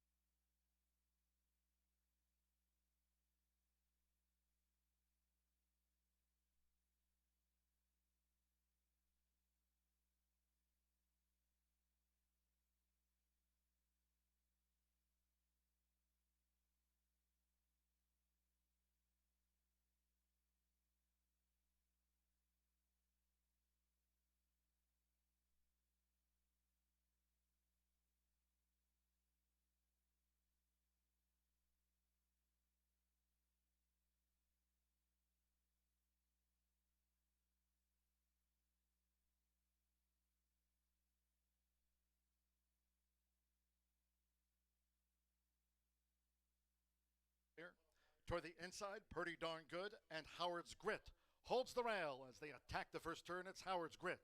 Howard's Grit with pole position for Joseph Bielmer as they round the first turn. From on the outside, Texas Cyclone with a white cap. Pretty Darn Good is third upon settling at the 6.5. Then between horses, Veneno Futuro, joined out wide by Great Sword, and first run since the fairgrounds for Midnight Vengeance, who comes up the rail, and the one well back, just loping along in last. Only Frank Nose trails. The opening quarter, 24.46 seconds. Howard's Grit at 42-1 leads the mile. Here comes in between horses Texas Cyclone. Pretty Darn Good right there as they go past the half-mile pole, and Great Sword is in the red cap. Howard's Grit led, but has now dropped back in fourth. Midnight Vengeance looks to launch a bid between horses, and on the outside is Veneno Fiantoro. Half-mile, 47.72 seconds as they round the far turn. And with Fernando de la Cruz, it's Great Sword, who's taking a short lead coming toward the top of the stretch from Texas Cyclone, and right there, Pretty Darn Good, who battles between them as they straighten away. Midnight Vengeance in fourth, Veneno Futuro and Howard's Grit. 3/4 in a tick over 112. And toward the inside, it's Texas Cyclone responding to the pressure for Amir Mendoza. Texas Cyclone has kicked away to a 4-length edge from Great Sword and Pretty Darn Good. Midnight Vengeance fourth, Veneno Futuro fifth. Texas Cyclone wins by just over 2. Great Sword was second, Pretty Darn Good third, and Midnight Vengeance finished fourth.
Good morning, everybody, and this is FBG Dan Cronin with the $1 Itoba Pick 4 from Horseshoe, Indiana.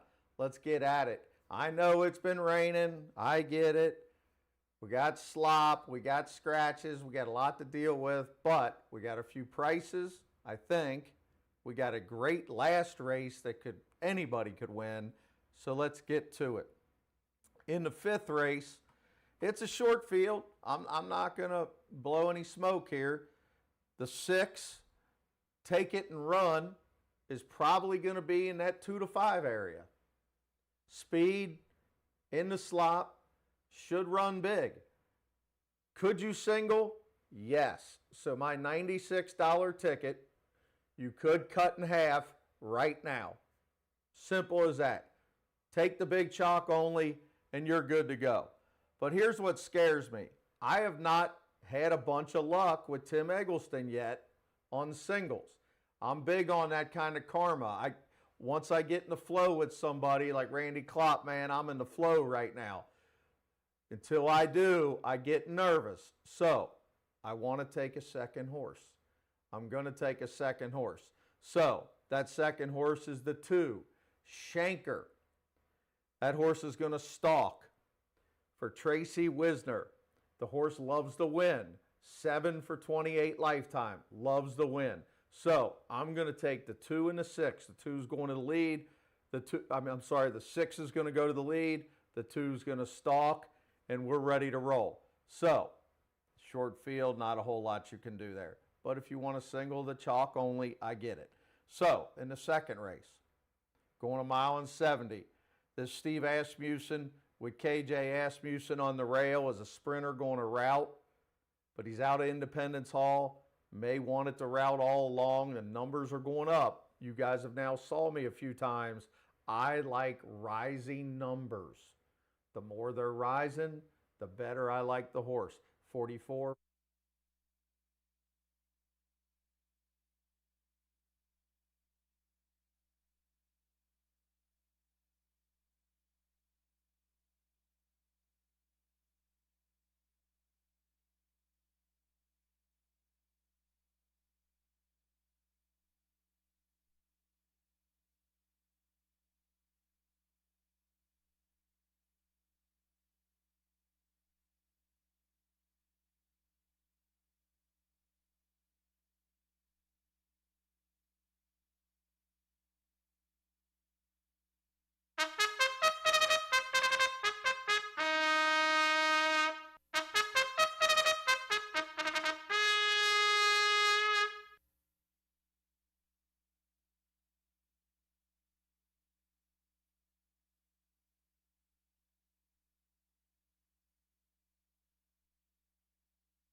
Taken and Run, Frosty the Soldier, and Revs Medal on the track here for the 5th race, taken off the turf course. Main track fast, scratch down to these 3. Race 5 will be run on the fast main track over the 1 mile and 8/16, and once again confirming, scratch the 1, 2, 3, 4, 5, 9, and the number 10. Revs Medal faces Taken and Run and Frosty the Soldier over the 1 mile and 8/16 fast. You go back to win. There's the exacta. This starts another rolling double. 50-cent pick 3. First leg of the $1 late pick 4 daily presented by Itoba. We're off the turf. Fast main track for the 3 minutes to post time.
We're less than 1 minute away from post time.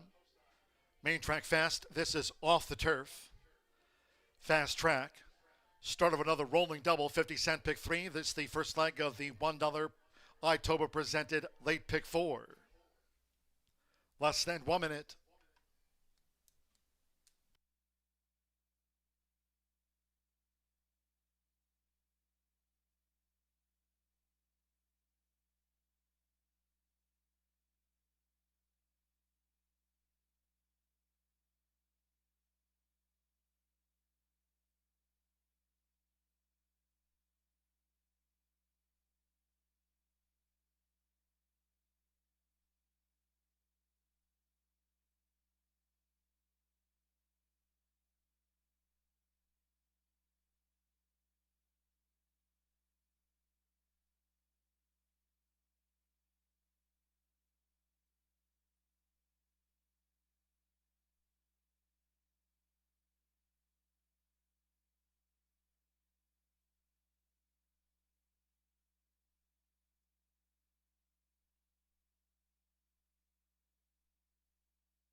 Take it and run.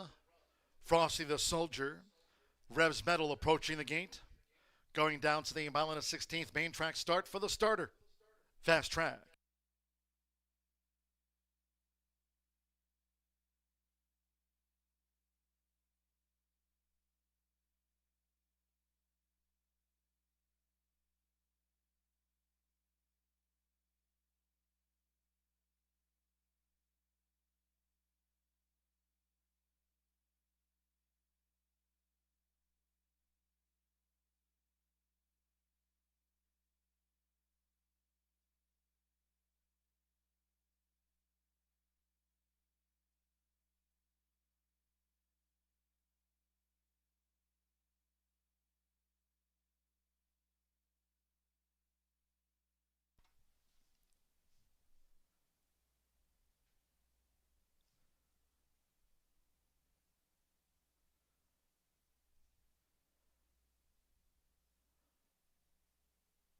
Last call for the Itoba, late pick 4.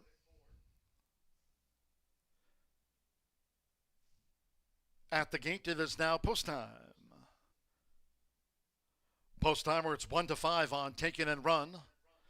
Mitchell Morrow won our second of the day for Tim Eggleston and 5-1-4 Racing. Here's Take It and Run. Sammy Bermudez with Frosty the Soldier. For the mile and a 16th and Micah Meeks Revs Metal. This one of 3 taken off the Caesars course. Fast track. Ready.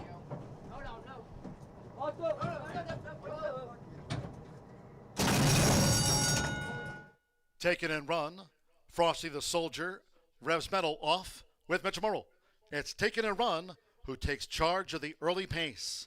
From Frosty the Soldier with a black cap, and Revs Metal is last as they enter the turn. And toward the inside, Take It and Run. Take It and Run, first run since Virginia Derby Week at Colonial Downs for Take It and Run, who leads Frosty the Soldier and Revs Metal. Take It and Run establishing an early 2-length lead. Frosty the Soldier and Sammy Bermudez second on the outside, and with Micah Meeks, Revs Metal is last. Take It and Run, Frosty the Soldier, the Florida bred facing the 2 Hoosiers, and Revs Metal looks to gain with Thorell inside Frosty the Soldier. In the meantime, it's Take It and Run. Mitchell Morrow and Take It and Run nicely leading Frosty the Soldier and Revs Metal past the half-mile pole here at Horseshoe, Indianapolis. 23.75 for the opening quarter, 46.41 for the second part. Take It and Run leads with 3 furlongs to go. Revs Metal just into second from Frosty the Soldier. Take It and Run, Revs Metal, and Frosty the Soldier. The trio with 17 wins between them and a quarter of a mile to go. With Mitchell Morrow, let's Take It and Run. Micah Meeks and Revs Metal trying to launch a bid. And with Sammy Bermudez, Frosty the Soldier is last. The longtime leader, Take It and Run, has held Revs Metal and Frosty the Soldier throughout. 3 quarters in 1 minute 10.38 seconds with Mitchell Morrow. Take It and Run is well clear. Widens on Revs Metal, and Frosty the Soldier will be last of the 3. Take It and Run leads to the wire.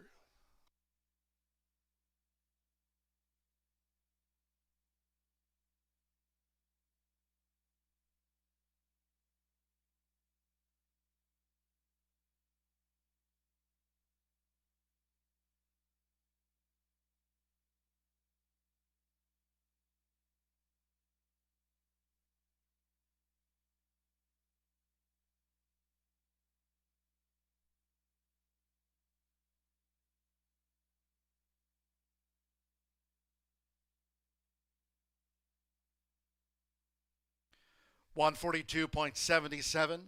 Taking a run with the win. Starts the Itoba late pick 4 at 1-9. Mitch Merle doubles on the card for Tim Eggleston and 514 Racing. Take It and Run.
Race 5 official.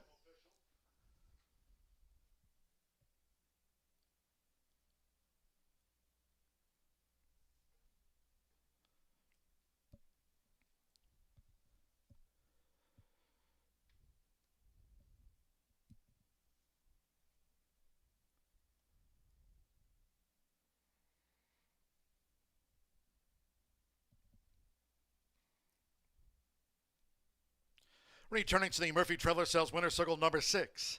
Take It and Run. Riding double for Mitchell Marule. Take It and Run is a 5-year-old dark bay of brown gelding by Run Happy. Out of Take It Back by Pioneer of the Nile. Tim Eggleston with a training double for Matt Kwiatkowski's 514 Racing LLC. The winner was bred here in Indiana by James McInvale.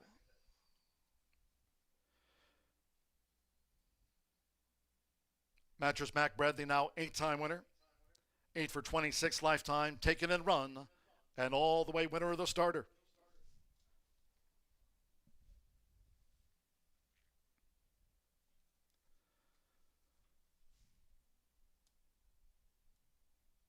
Take It and Run Revs medal. Frosty the Soldier, the full order. 6-8 exacta, $3.40. 5-6 double, $7.60. $1 early pick 4, $4.04 and even $136. Take It and Run capped off a pick 3, $4.70. 50-cent early pick 5 on 5 out of 5. Returned $329.35. $329.35 for the 50-cent early pick 5 with a 1-9 favorite to cap it off. 142.77 favorite first to 3.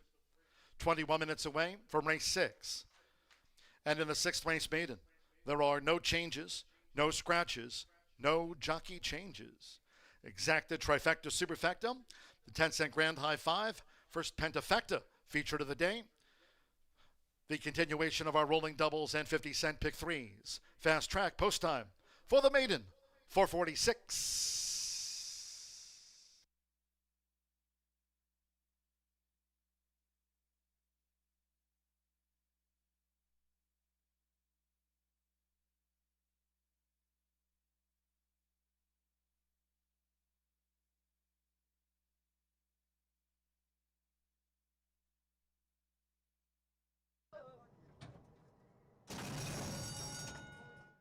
Take It and Run. Frosty the Soldier revs medal off with Mitch Morrill. It's Take It and Run who takes charge of the early pace. From Frosty the Soldier with a black cap and revs medal is last as they enter the turn. And toward the inside, Take It and Run.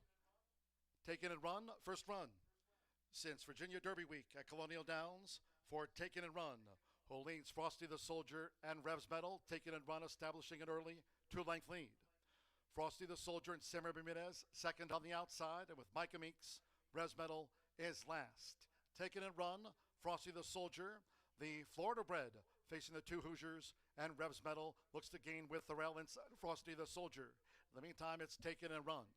Mitchell Morrill and Take It and Run nicely leading Frosty the Soldier and revs medal past the half-mile pole here at Horseshoe, Indianapolis. 23.75 for the opening quarter. 46.41 for the second part.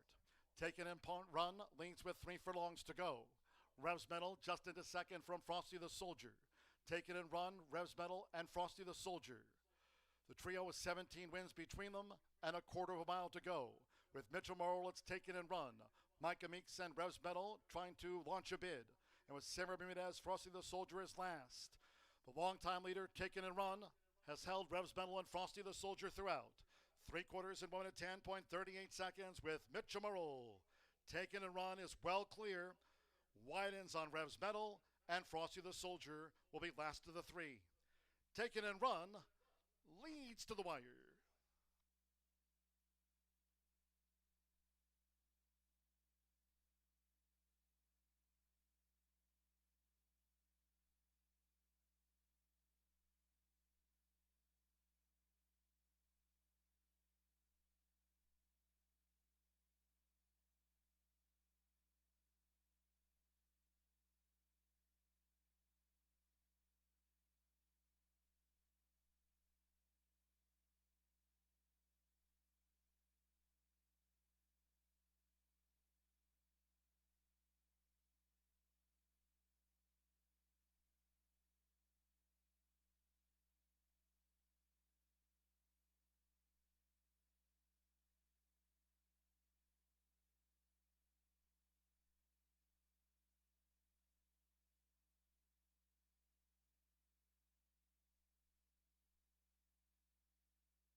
Tell me how you got into it. I know you've told everybody else, but I just think it's awesome.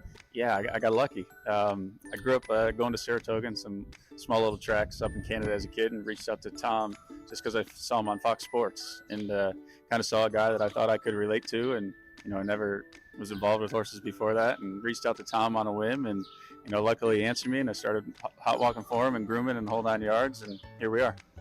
So that's amazing. So you've never worked in horse racing, and I didn't either. I didn't come from a horse racing background, so that we have that in common. Tell me what was the most kind of, maybe not weirdest, but like what was something that took you off guard about horses, maybe in general or anything off the top of your head?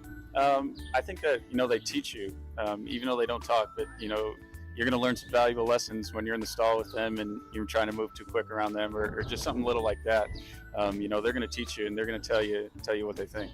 As my favorite tagline is, baby sharks are born swimming. With horses, you either figure it out or you don't. Well, good luck, and I'm so glad you took over his train, and you just got a win here, which was really exciting. Serengeti Empress was the dam, so I'm sure you guys are excited about that. Yeah, absolutely. You ran great. Super happy for Dr. Joel Politi, and he's a cool horse, and he always tries, and I'm glad we could get a win today. Maybe you'll be on Fox Sports next. We'll see. Little by little. Good luck. Thank you.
Welcome back to Horseshoe Indianapolis. Now that we've got that 3-horse field behind us, we can move along to race number 6. Now just 9 minutes away. No scratches or changes in play. We do have Kentucky Derby winning jockey Jose Ortiz joining us here at Horseshoe Indianapolis. He'll be aboard your current 4-5 favorite on the outside.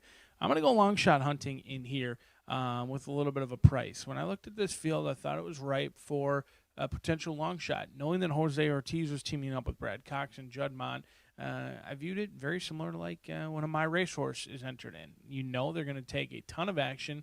They're going to be overbet, and while they may win, there's going to be absolutely zero value because that's all going to be sapped out by the namesake. And so I went to a little bit of a price, and it goes against basically my best intuition and what I usually don't do. Horses leaving Chad Brown usually don't have success once they do. However, this one I'm hopeful could be different. It's a 3-year-old chestnut colt by Good Magic. They paid $550,000 in the Keeneland sales ring for Walmack Farm, and while they may have left Chad Brown, they did not leave the ownership group. They stay with this ownership group. They get Lasix for the first time, and they also get blinkers as well. So some things going in the right direction. Alex Ashard is going to be aboard, another thing that I happen to fancy.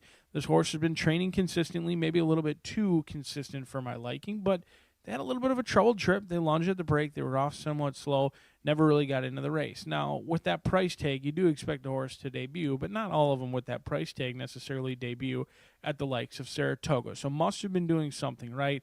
Didn't take that much love at the wagering windows on debut, went off at 13-1. I'm willing to forgive a lightly raced horse who's getting Lasix, been given time off. The ownership has not changed, and someone saw something they liked. Now, don't get me wrong, through the sales ring, there's plenty of mistakes. After one start, not willing to claim this one's a mistake, and 17-1 in a smallish field with horses that are all looking to do something for the first time is something that I can absolutely live with. I think there's upside with Acadian.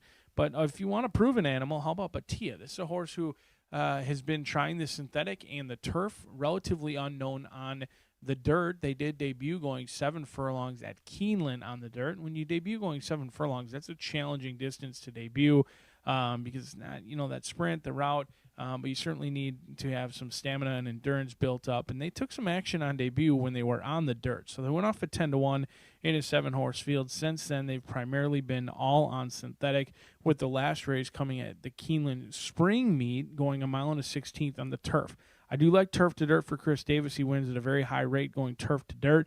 You also get Adam Baskitza aboard, and they're going to be the same as Silks as my other top selection in here, Walmart Farm. So they enter in 2, and my guess is that hopefully one of them is going to be live in this spot because they're both going to be big prices as all of the action coming in on Hickman Creek.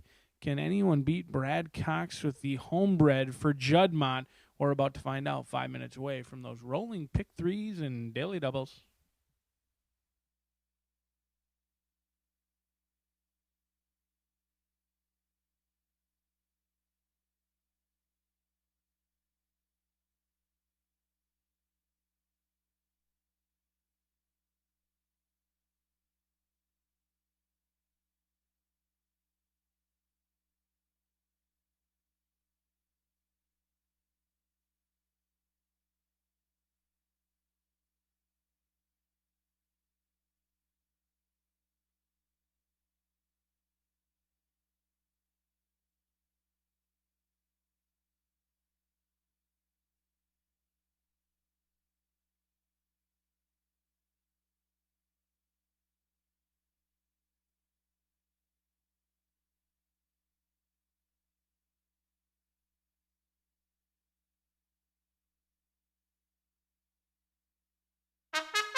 The horses stepping onto the track now for the 6th race.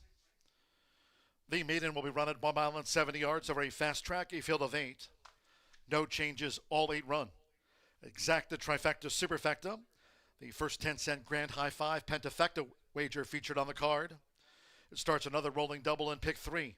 On main track card, if you're just joining, fast track, 4 minutes to post time. 4 minutes to the off.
The horses are approaching the starting gate.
The horses have reached the starting gate.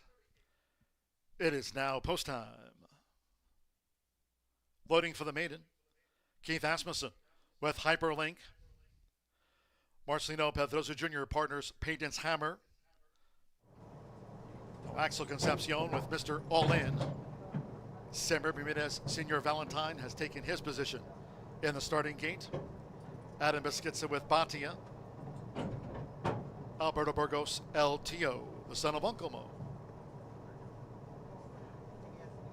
Just took a couple of them back. Alex Achard with Acadian.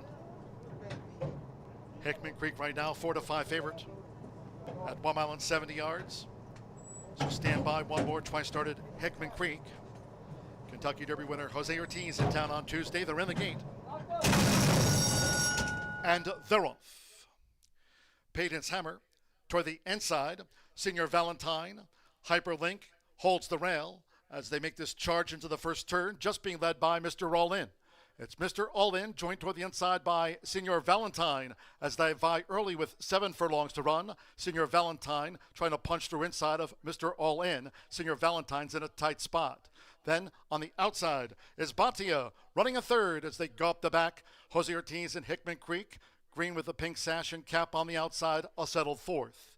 After a sharp start, Peyton's Hammer's running in fifth, Hyperlink with the rail. Then further back comes Acadian and LTO trails. The quarter in 23.06 seconds, making this run toward the half-mile pole. And toward the inside for Semper Bermudez. Senor Valentine leads by 3/4 length to Mr. All In as Hickman Creek is starting a move. And then comes Batia, next in fourth at the 3.5. On the outside, Peyton's Hammer, and toward the rail, Hyperlink. Farther back to LTO. First run since Saratoga for Acadian, who's been relegated to last. 46.24 for the second part. Mr. All In has a short lead here for Axel Concepcion as they make their way toward the quarter pole. Peyton's Hammer coming with a gain. Batia straightens away in third. Hickman Creek is dropped back as these maiden 3-year-olds straighten away. It's Mr. All In.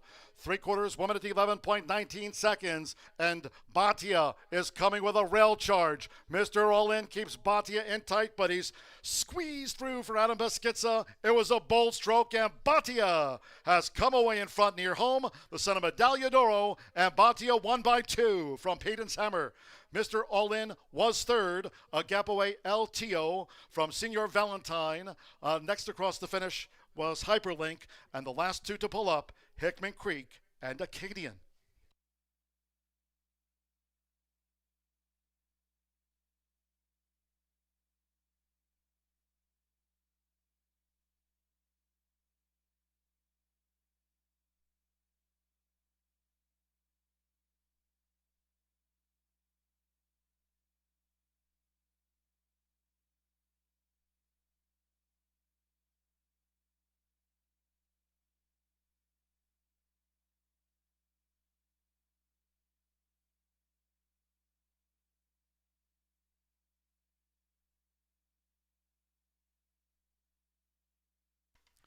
141.11 after the maiden. 7-5-6-3-2. 7 Batia first. Number 5 Peyton's Hammer second. Number 6 Mr. Rollin was third. 3 Altio fourth. And the 2 Senior Valentine at 72-1 getting into the frame for the Pentafecta featured. Hyperlink was last but 2. Acadian, Eva Money, Hickman Creek. They were last home, 141.11. Adam Baskitza on the Tuesday score sheet. Chris Davis, a Womack Farm win. Batia at 9-1.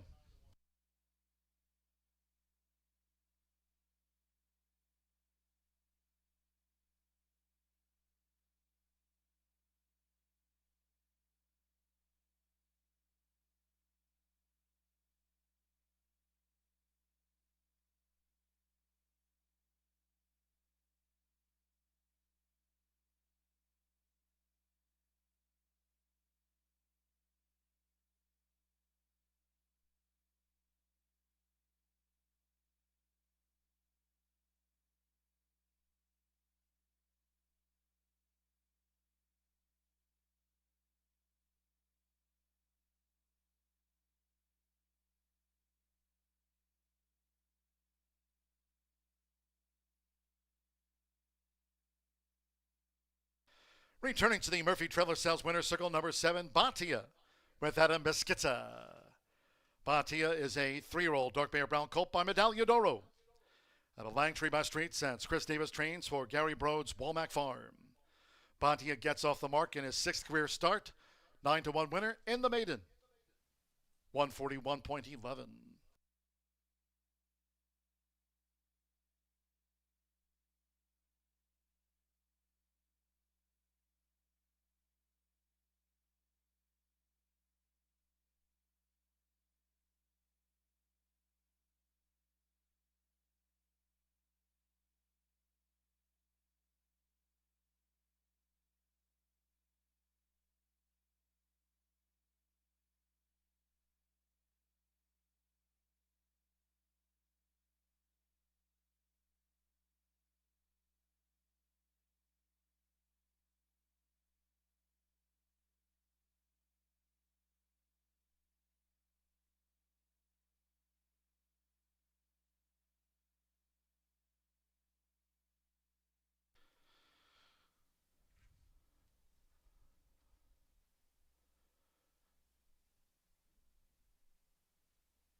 The winning groom from the Chris Davis stable, leading back to the barn area here at Horseshoe Indianapolis.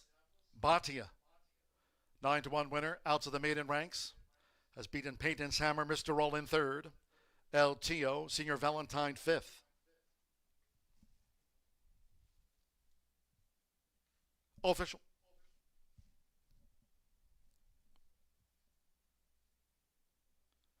$7.5 exacta pays $126.80. Senior Valentine was fifth for the 10-cent Pentafecta featured. 75632 for it. Paid $1,080.91. 50-cent Trifecta, $181.35. 6-7 double, $16.80. 10-cent Superfecta, $214.96. Batia capped off a pick 3 featured, $18.25. In the maiden, favorite, Hickman Creek 8th, all 8 ran. 141.11 fast track. Race 7 is next on Tuesday's docket. 103 taken off the Caesars course, all main track hard. 23 minutes away, 1 mile and 70 yards. Scratch 1 Tamarack Square, the 6 Sweet Jana Elise. Scratch 7 Bam Band, 8 Pretty on the Prairie. 12 Goody 2 Socks, and take out 13 Jay's Naughty Kitten. Scratch 1 6, 7 8, 12 and number 13. No rider changes, 3 over and above plus 2 pounds. Exacta, Trifecta, Superfecta. There's the Pentafecta. Start of another rolling double. Final 50-cent pick 3 of the day. This double, the $5 last call, late thoroughbred double. Post time 5:20.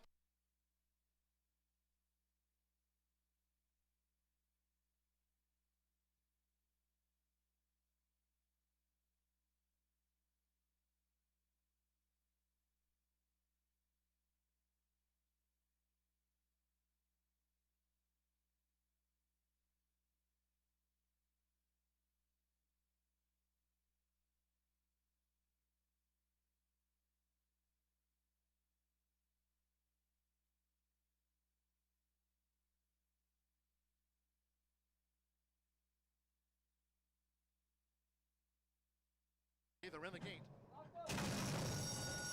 And they're off.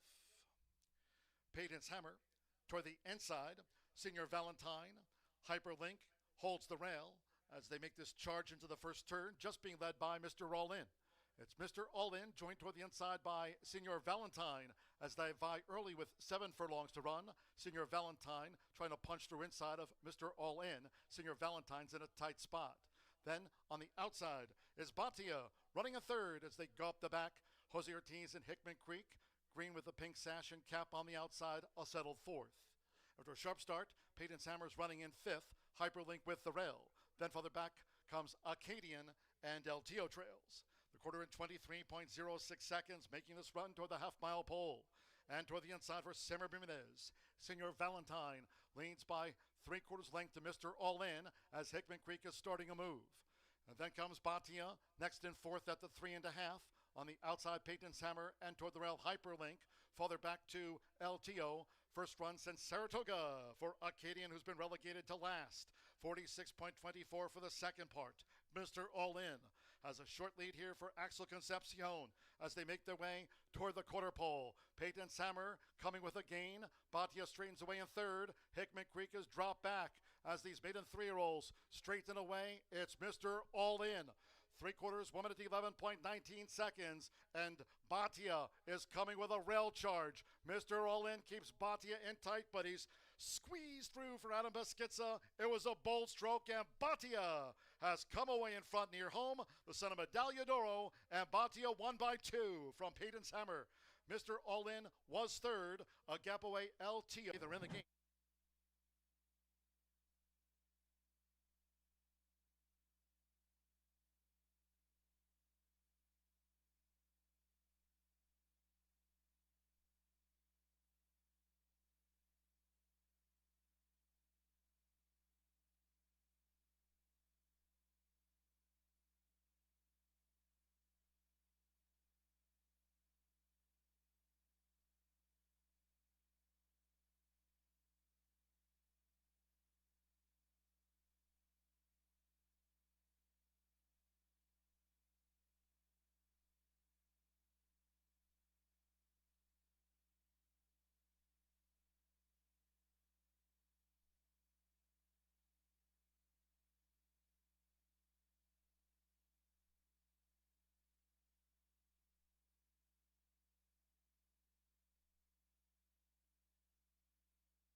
has never been a better time to be a part of the Indiana Bred program. If you have ever wanted to own a thoroughbred racehorse, now is the time. We have had so many good Indiana breds in the state. Just to name a few, Serbahi, Itoba sales graduate, has earned over $358,000. Corningstone has earned $979,000. And the average cost of a thoroughbred at our sale is $9,000. If you've ever thought you'd like to be a part of the Sport of Kings, go to itoba.com for more information or email info.itoba@gmail.com. Good luck.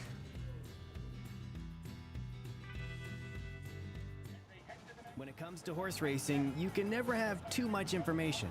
With Twin Spires, you can place your bets with confidence. Whether you use handicapping insights like our Brisnet speed ratings, prime power and past performances, the guidance of our experts' top picks, or just choose a name that catches your eye. Yes! No matter how you pick your horse, bet with Twin Spires. And now you can race to victory with Twin Spires tournaments.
10 minutes to the 7th race here at Horseshoe Indianapolis, and I love this race. I honestly don't get to pick all the time which ones I talk about. When I get to talk about them, the ones I like, I love El Tinge, the 9 in this race.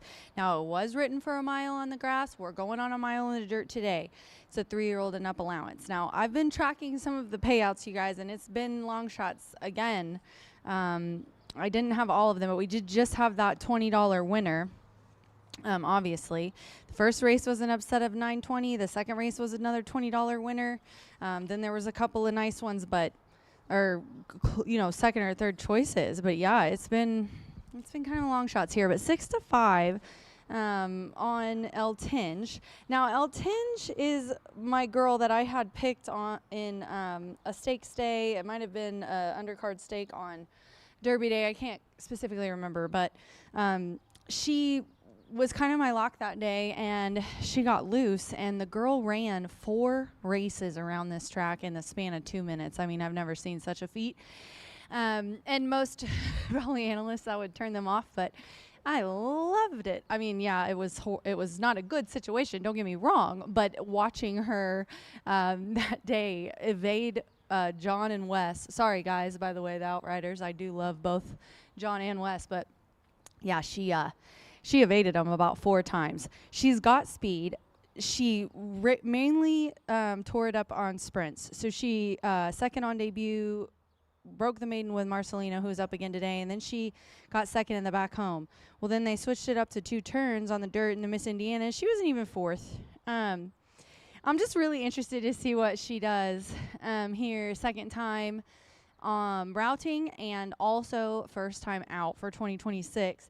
But yeah, I just love this filly by Unbridled Express. I think she's just got so much talent, and we haven't even seen it yet. I can tell by the way she moves. I can tell by the way she's holding herself when she's around other horses. She's a confident-looking filly. When she runs on the track, she also looks really, really comfortable. She's been bred by Spooky Hollow Racing, and they own this one as well. She has the highest speed rating out of the ones that she ran last time. Obviously, this is easier than she's been used to. And she's adding blinkers and Lasix, which is the biggest thing I haven't even gotten to. So now you can see I love her. She also has a sharp work going into this race. The 2, That's My Daughter. Another one I absolutely love. I had her picked when she won, the 4-year-old filly on Fox Sports, America's Day at the Races. Courtney Paquette is here, who she was named after. She made me look like a brain surgeon on national television, so I'm always going to root for this filly. That's My Daughter. If you missed the story last year, it's a pretty funny one. Every week, Courtney and her brother, Ray Paquette, play with Mr. Ray Paquette, the whatever number, the trainer, Ray Paquette. Courtney knocks it out of the park, and then he says, "That's my daughter," but he never gets to say, "That's my son." Sorry, Ray. So we've told the story this year. Everyone's up. I think it's hilarious. Joe Ramos is aboard. Courtney said she loves her. She's super excited for her to run today, and she looks great in the paddock. Honestly, that's what drew me to her when she broke her maiden. She was far and above physically impressive to me than all the other fillies. I think she fits in a little bit more to this year. I think this group is a little bit more advanced. They all look pretty good. The jockeys are heading out, so I'll round it out with my 5, Echo Dreamer. Ramos is better get on the board, John. Me and John Dooley, we had a bet today on the Wire to Wire that we were going to pretend that it was Jock's contest, me against him, and I picked Mitch because he's been hot and had a triple the other day, and guess what? He had a double. I don't care if one was in a 3-horse field. It still counts. A win is a win, and John picked Ramos. Now, Ramos has got these 2 races to get on the board to call it a draw, or I beat him today. I love seeing Ralph Martinez here. I grew up in race, at the track at Hoosier Park with Ralph. He's taught me some very wonderful things. He's a great horseman. One that sticks with me that I'll always remember. Ralph has good nuggets about everything, but Paul Martin and Ralph Martinez co-own this one. She's a 6-year-old mare. She's ran here plenty last year. A couple of really nice seconds. And one was on a wet track. Now, I know we're fast, but it was routing, and it was on the slot. But that one kind of jumped out at me this morning. And like I said, I thought it was going to be raining by now, to be honest with you guys. Thank God it's not. Knock on wood. Sorry, I'm not going to jinx anybody, but we have these scratches in here. But with what's left, I just really love Elle Tinge. I think even, more love her with the scratches, and I'm definitely rooting, and I think that's my daughter's going to have a big race today. Definitely include her, and then I rounded it out with Echo Dreamer as horses are headed to the track for the 7th race. Good luck.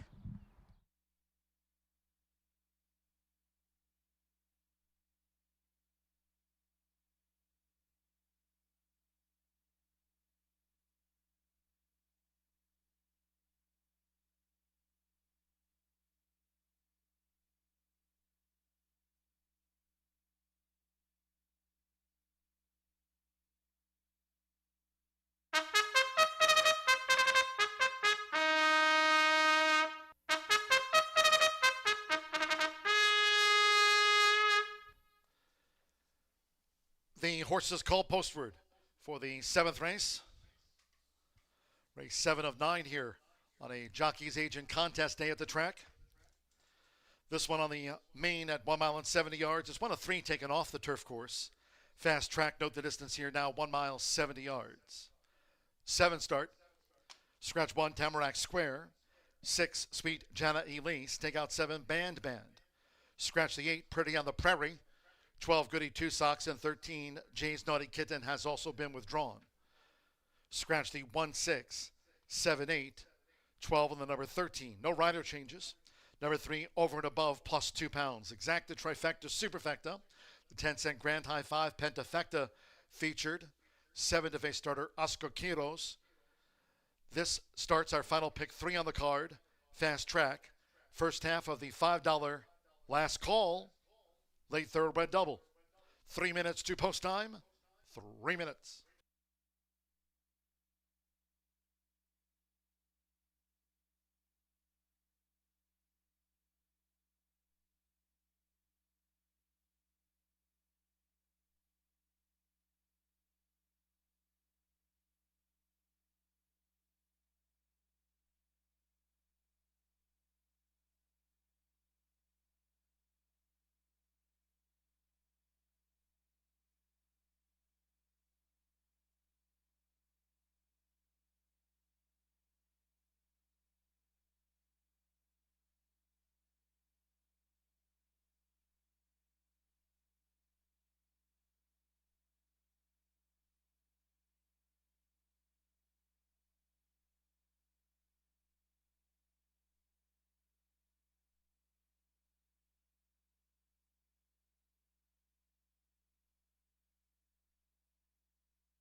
We're less than 1 minute away from post time. The horses are approaching the starting gate, going down to the 1 mile, 70-yard start fast track.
The horses have reached the starting gate.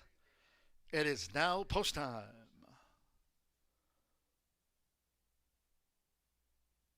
Loading starts. Joseph Romero with That's My Daughter. Joe Ramos with Echo Dreamer. Has joined That's My Daughter, loading up Rodney Prescott with Over and Above. First run of 2026 for Elting with Marcelino Pedroza Jr., Fernando de la Cruz, Turbo Lady, Evan Roman, Total Luna Eclipse has taken her position, and Santo Sanjor with Estrella Brillante. They're in the gate. And they're off. Nice line out. Echo Dreamer away well, part of an early line, along with Elting and Turbo Lady in the black cap, over and above with a quick confrontation toward the inside as they enter the first turn, and Estrella Brillante is out there on the ledge. Then further back to That's My Daughter, and Total Luna Eclipse has dropped back to last. They make their way to the back, and with Rodney Prescott, Over and Above has come away as the overall leader, Over and Above in front. With Elting making her 3-year-old seasonal bow, she tracks nicely there for Marcelino Pedroza Jr. with Turbo Lady up on the outside, and in touch for Fernando de la Cruz. Echo Dreamer toward the inside is next for Joe Ramos. Then Estrella Brillante is out deep on the track. That's My Daughter, and the trailer remains Total Luna Eclipse. The opening quarter for Over and Above dictates them at 19-1, 23.43, past the half in 47.70 seconds. They enter the far turn. Over and Above spearheads them still. 3 furlongs remains. It's Over and Above who continues to lead them for Rodney Prescott, with Elting now getting her cue and inching in. And Turbo Lady's been right there with them. It's Elting. Elting took the lead just outside the quarter pole from Over and Above and Turbo Lady. Estrella Brillante back in fourth. The gray That's My Daughter. Echo Dreamers drop back. And finally, Total Luna Eclipse. Top of the lane, 3/4, 1 minute 12.78 seconds with Rodney.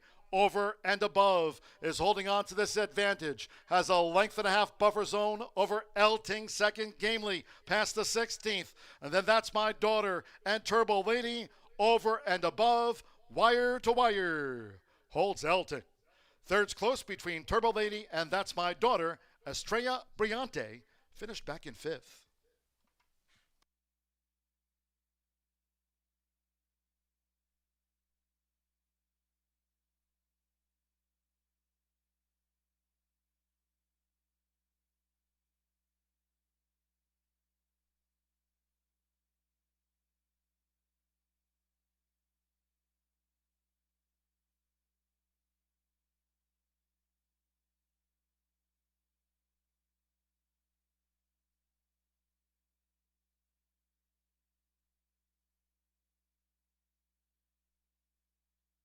$143.10.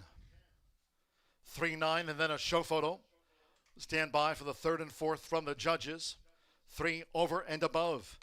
19-1 upset. First run of 2026 for Elting. 2-5 on the runner-up after 1 mile and 70 yards. Third's close. Third, a photo up to the judges. Turbo Lady, 7-2, edging 2. That's My Daughter at 9-1.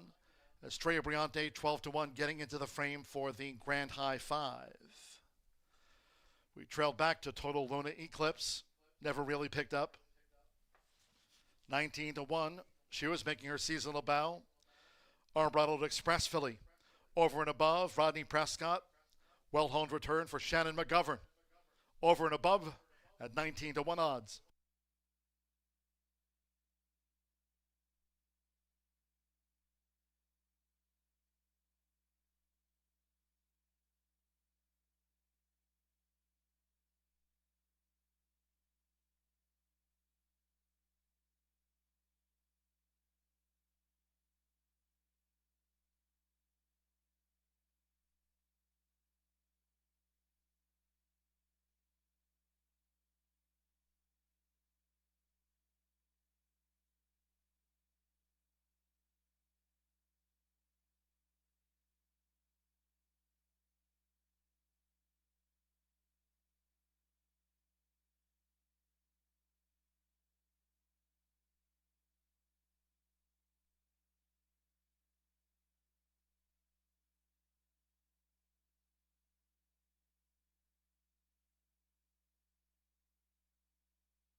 Returning to the Murphy Trailer Sales Winner's Circle, and it's official. Number 3, Over and Above, with Rodney Prescott. Over and Above, 3-year-old Dark Bear Brown Filly by Unbridled Express out of Miss Blossom by Munnings. Now trained by Shannon McGovern for Ed Wright Cattle Company at Bernie Flint's LTB Incorporated. First up in 2026, Horseshoe Indianapolis congratulates the winning connections of Over and Above. Wires them at 19-1 official. $40 winner of the distaff. 3-9 exacta paid $83.60. 50-cent trifecta, $62.35. Estrella Briante, 5th, raced wide. The 10-cent pentafecta, 3-9. 10-11 paid out $190.86. Pick 3, 110.80. 7-3 double, $554.20. That's My Daughter, 4th. 10-cent superfecta of 3, 9, 10, 2 paid $48.39. The 11 was 5th. 143.10, 20 minutes to go from the 8th race. Another off the turf. The maiden will be run over the main track at 1 mile and 70 yards. Scratch 1, Evie's Eyebrows. 3, Ronila. Take out the 6, Minstrelly. The 7, Miso Speedy, and scratch 9, Bullet Journal. There'll be no pentafecta wagering featured. Scratch the pentafecta, take out the 1, 3, 6, 7, and scratch number 9 from the race card. And the 9th race, closing the day with a quarter horse allowance dash over the 350.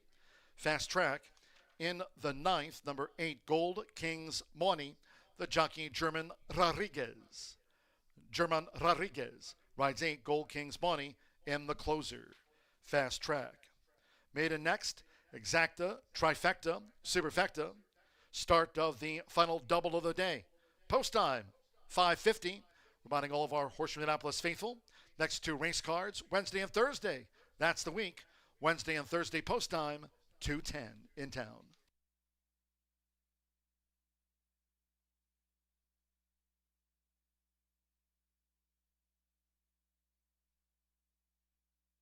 They're in the gate. And they're off. Nice line out. Echo Dreamer away well, part of an early line, along with Elting and Turbo Lady in the black cap, over and above with a quick confrontation toward the inside as they enter the first turn, and Estrella Briante is out there on the ledge. Then farther back to That's My Daughter, and Total Luna Eclipse has dropped back to last. They make their way to the back, and with Rodney Prescott, over and above has come away as the overall leader, over and above in front. With Elting making her 3-year-old seasonal bow, she tracks nicely there for Marcelino Pedroza Jr. with Turbo Lady up on the outside, and in touch for Fernando de la Cruz. Echo Dreamer toward the inside is next for Joe Ramos. Then Estrella Briante is out deep on the track. That's My Daughter, and the trailer remains Total Luna Eclipse. The opening quarter for Over and Above dictates them at 19-1, 23.43 past the half in 47.70 seconds. They enter the far turn. Over and Above spearheads them still. 3 furlongs remains. It's Over and Above who continues to lead them for Rodney Prescott, with Elting now getting her cue and inching in. And Turbo Lady's been right there with them. It's Elting. Elting took the lead just outside the quarter pole from Over and Above and Turbo Lady. Estrella Briante back in fourth. The gray That's My Daughter. Echo Dreamers drop back. And finally, Total Luna Eclipse. Top of the lane, 3/4, 1 minute 12.78 seconds with Rodney. Over and Above is holding on to this advantage. Has a length and a half buffer zone over Elting, second gamely, past the 16th. And then That's My Daughter and Turbo Lady. Over and Above, wire to wire, holds Elting. Third's close between Turbo Lady and That's My Daughter. Estrella, they're in the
upset alert. Over and Above takes down the Overbelt Altinge, who had a perfect trip, just got repelled by Shannon McGovern and Rodney Prescott.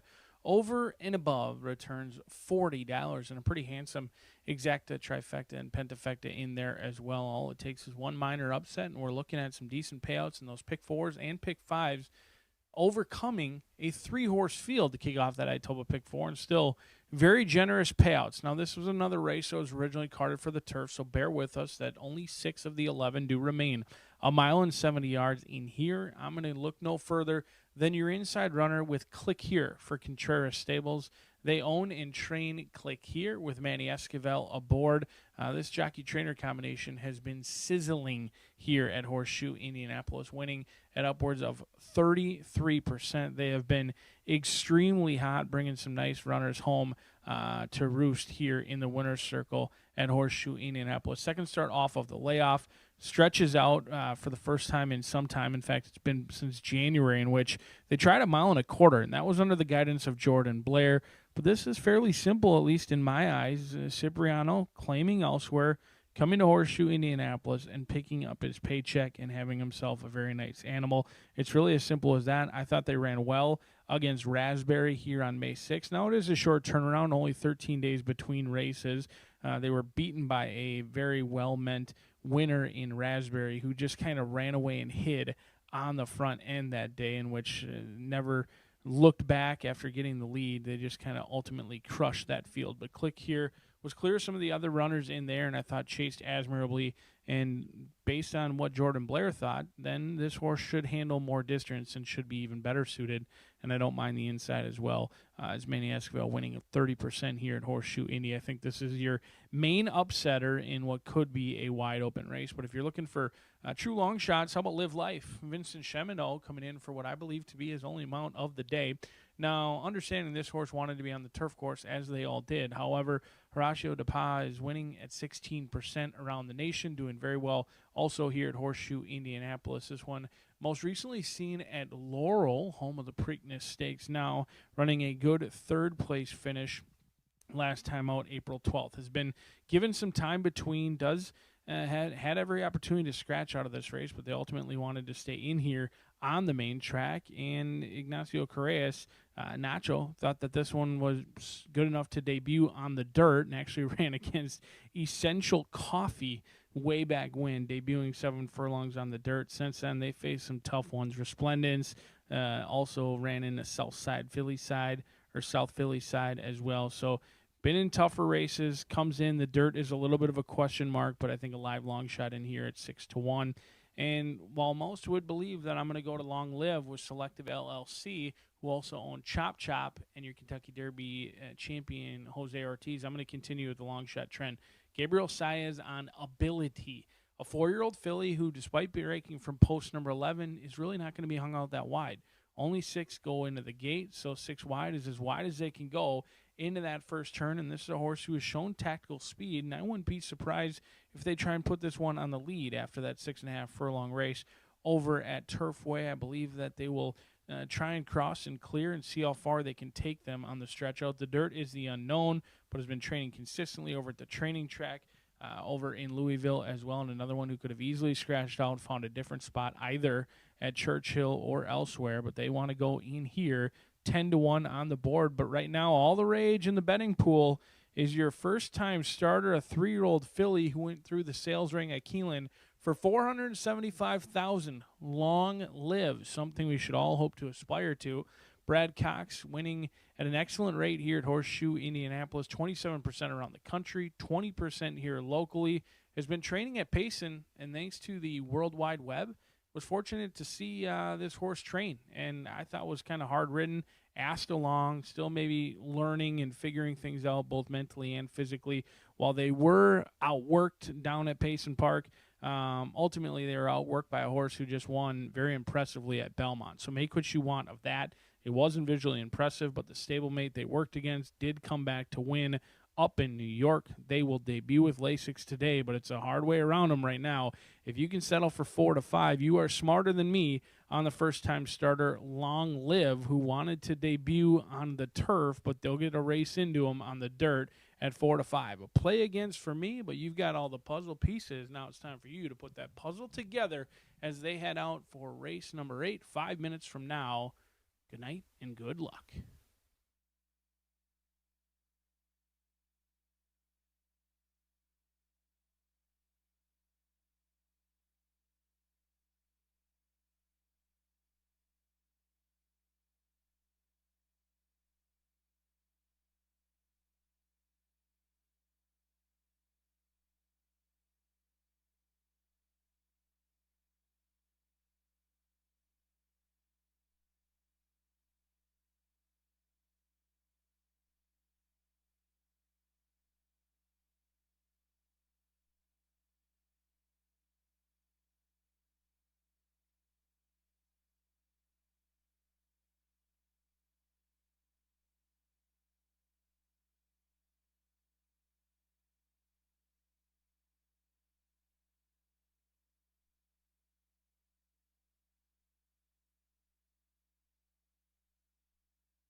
Stepping onto the track now for the 8th race.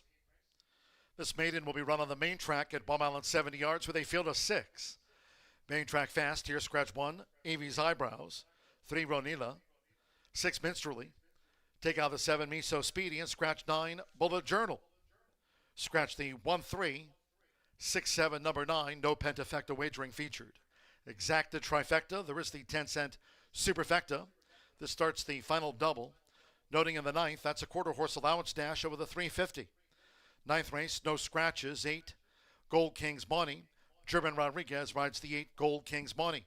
These overweights reported in the 9th, 1 Super Shiny plus 7, 2 1 Apolitical Dash plus 7, 3 MG Kangora is 2 pounds over the listed program weight, and the 8 Gold King's Money 2 over. 9th race, no scratches. 2 minutes.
Long Live right now, the 4-5 favorite, Jose Ortiz, riding the debuting daughter of Yaupan.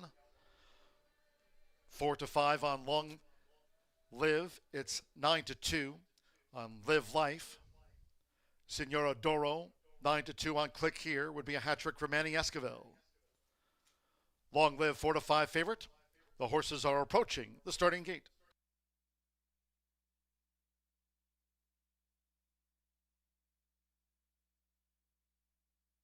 Going down to the 1 mile, 70-yard start for the maiden.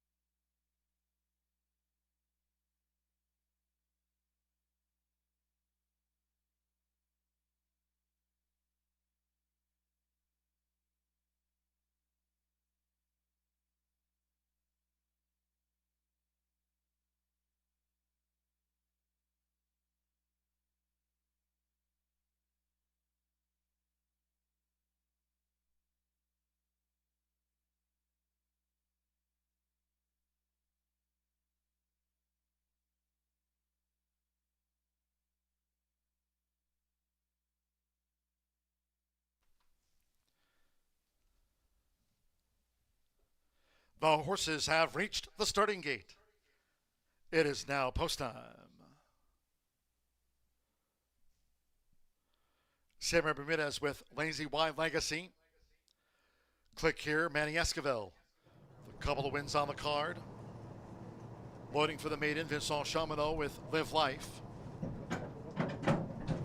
Jose Ortiz, Long Live. 3-5 on Long Live. Senora Doro would be the last call double for Rodney Prescott, and one more. Gabriel Saez and 7-time starter ability. All in. Ready. They're off. Live Life away well. Toward the inside, Click Here. An early bid by Senora Doro in between horses as they make their way into the first turn with ability, Lazy Y Legacy, and Long Live. They round the first turn, and Click Here has emerged in front for Manny Esquivel and leads with just inside 7 furlongs to run. It's Click Here by 3/4 of length. Live Life second and close up, along with Senora Doro, who's in the 3-path as these leaders go to the back. An early separation, 6 lengths to Long Live, and Jose Ortiz in the yellow cap. Long Live making her first voyage in front of ability, and Lazy Y Legacy has been relegated to last. The opening quarter covered in 23.22 seconds, making this run near the half-mile pole. And Click Here continues to front them. Click Here leads by 2 to Senora Doro, who's now gained second for Rodney Prescott, half-mile 46.28 seconds. Toward the inside, Live Life running in third as Long Live is drawing in now from fourth. 3 furlongs to go. The trailers, Lazy Y Legacy and Ability's been relegated to last. They round the far turn, Click Here. Coming toward the quarter pole as Long Live is now drawing a beat on Click Here. The 3/4 as they come past the quarter pole, 1 minute 10.94 seconds. Click Here leads by 3 to Long Live. Senora Doro straightened away in third. And then Live Life coming down to the final furlong. And Click Here holds. Long Live by 7, and Click Here is finding past the 16th. Long Live is second, but now running in place. Senora Doro is back in third. They're close to home, the daughter of Flatter. Click Here, Manny Esquivel with a hat trick for Cipriano Contreras. Click Here won by 6.5 lengths from Long Live. Senora Doro third, 7 lengths away. Live Life was fourth, and Lazy Y Legacy was next. We trail back to Ability.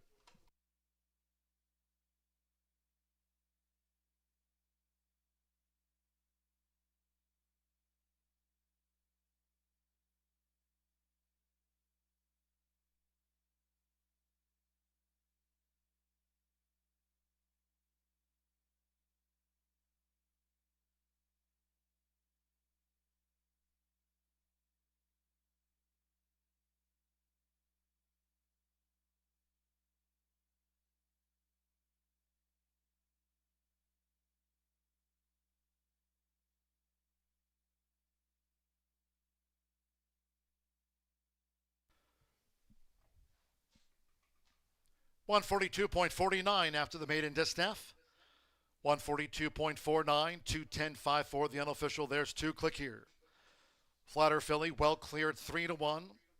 Was always holding the 10. Long Live at 4-5, the runner-up. Yo Upon filly, that was her maiden voyage.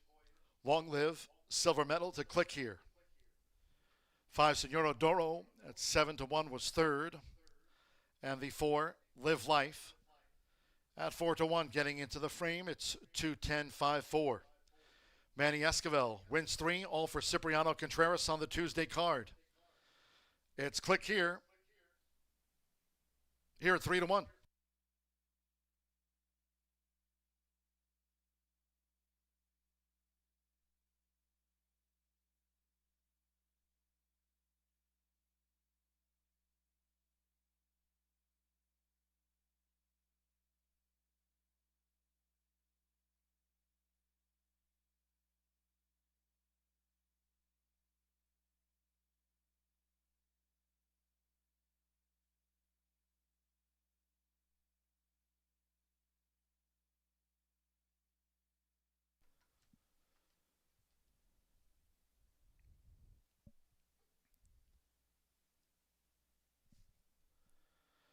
Returning to the Murphy Trailer Sales Winner Circle, number 2.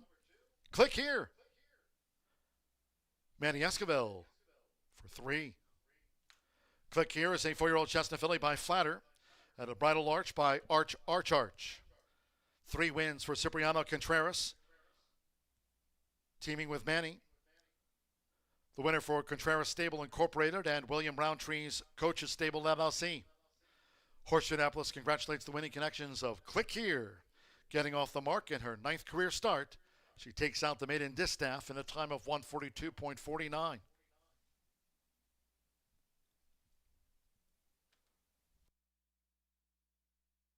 Result now official. There was no Pentafecta featured. 210 exacta paid $19.20. 50-cent trifecta, $20.50. Senora Doro was third. 10-cent superfecta, $8 and change. Live Life fourth. 3-2 last call, $5 double, $816.15 for the last call thoroughbred double. Click Here capped off a 50-cent pick 3, $397.85. 50-cent late fire 5, $1,312 even. 5 of 5 and the $1 late pick 4 daily presented by Itoba. Paid out $721.30.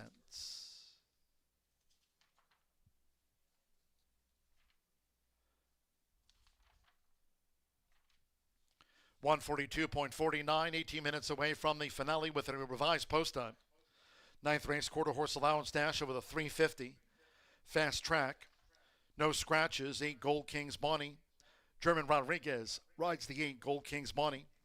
Overweights the 1 Super Shiny plus 7. 2 1A Political Dash plus 7. 3 MG Kangora 2 over, and the 8 Gold Kings Bonnie 2 over with German Rodriguez. 10 run exacta trifecta superfecta and the 10-cent quarter horse pentafecta. Post time will now be at 6:18.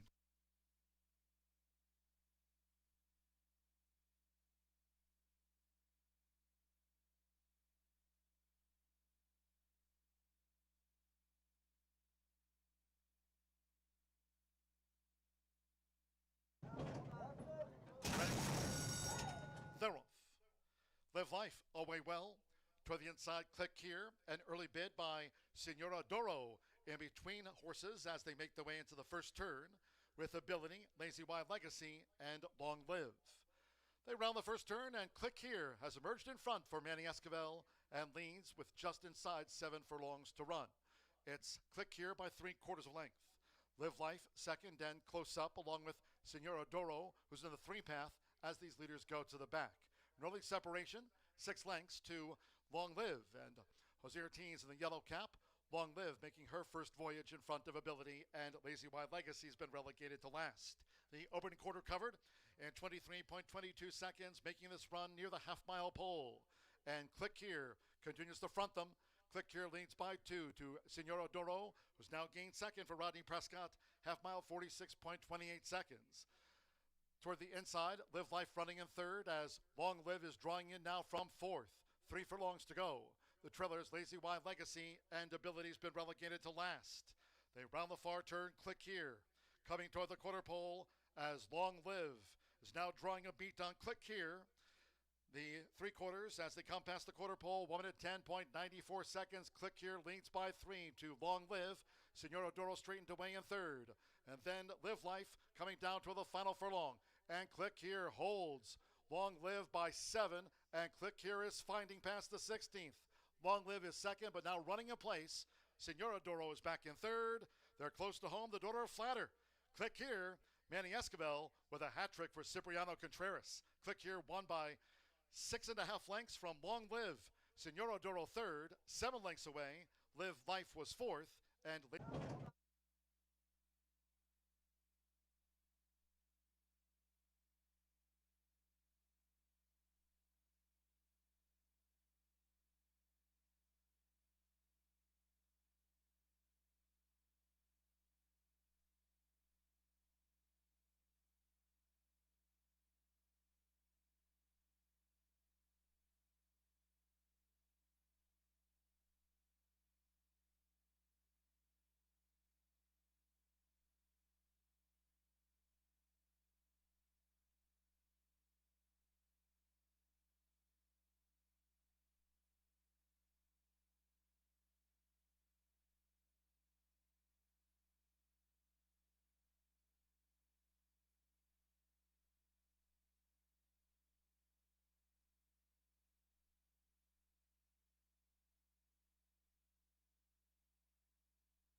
Well, quite a washout yesterday. We were not able to run our quarter horse race. Several races on the card, but good call from the officials. And again, as Rachel always says, that Tony Martinez, who does such an amazing job taking care of the track, both the main track and the turf track. He and his team always do a phenomenal job. Not easy by any means. All right, well, we are back in action today, and we do have a quarter horse race. It's a allowance for 3-year-olds and up, non-winners of 2, purse of $19,500. And I'll tell you what, very interesting field, like quite interesting for a number of reasons, but we'll go to the paddock and take a look at a few of my choices, and I'll kind of explain what how I'm seeing this race.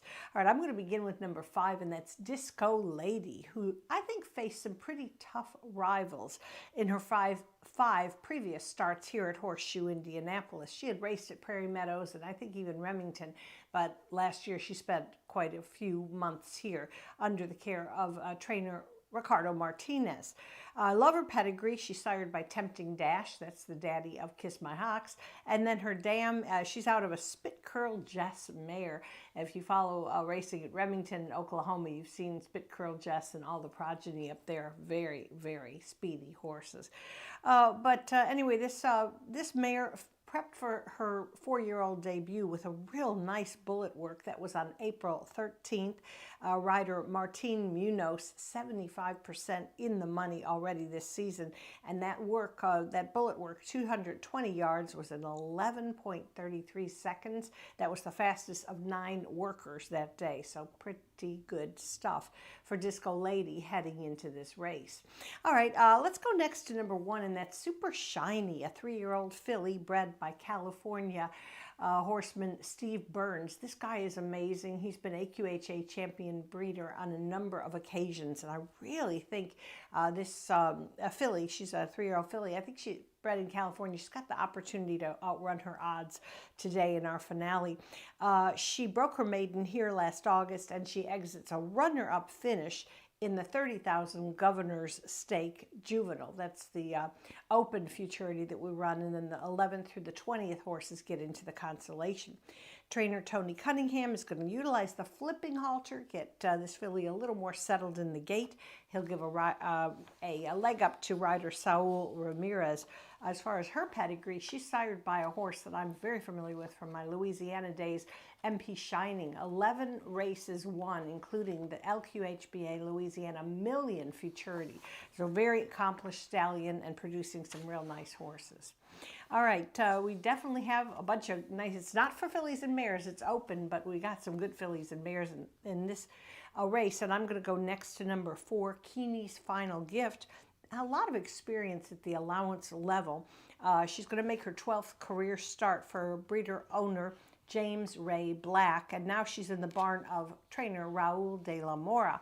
She's a 5-year-old mare by Apolitical Blood. Love her pedigree, and she was impressive in her last in one of her races last summer, which was on a sloppy track. I know it's drying up a little bit today, but it does help if you've got some experience on a wet surface. Hugo Macias has the return call. And then I'm going to round up my top 4 with number 7, and that's Last Game Lady. This mare has some back class, but you gotta read the past performances a little bit closer to see that she has been off for a very long time. Her last race was November 4th, 2004. Not last year, but 2004. Now, she's now a 5-year-old mare by Tres Noches, owned and trained by Felix Barraza. Look, a very credible bullet work on April 24th. Very noteworthy, but look, that's a long time. In quarter horse racing, we normally don't mind layoffs 7-8 months, but over a year and a half, that's a lot. And even though she had a good work, I think she's going to need this. Edgar Diaz, however, a very accomplished jockey, rode her in her trial for the 2024 QHRAI Derby, and he's got the call again. So I don't want to knock her. I just think as a morning line favorite, that's, you know, just make sure you see the numbers, that it wasn't last year. It wasn't 2025, it was 24, excuse me. All right, so I'm going 5, 1, 4, 7 in our finale. Of course, we continue to have these great payoffs. payouts for our 10-cent quarter horse Pentafecta. So if you want to play it and you want to include a long shot, take a look at number 9 DNA Zoomer's Cyber. 20-1 in the morning line. Just broke the maiden for Natasha Perez and moved straight up to the allowance ranks. But I'm telling you, that was a pretty good performance. And DNA quarter horses breed some really nice horses, so worth a look.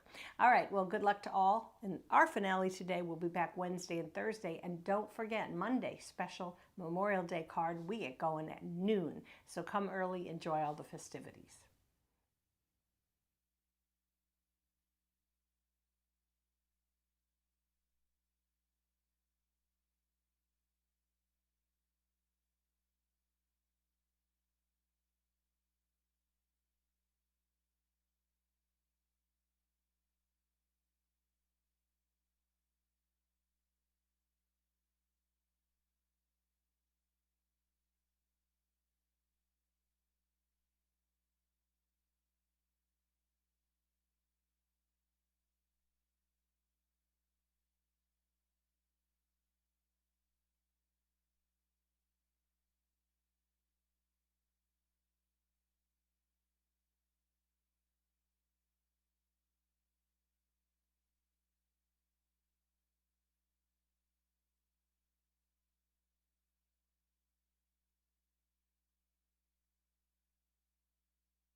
The horses stepping onto the track for the 9th race.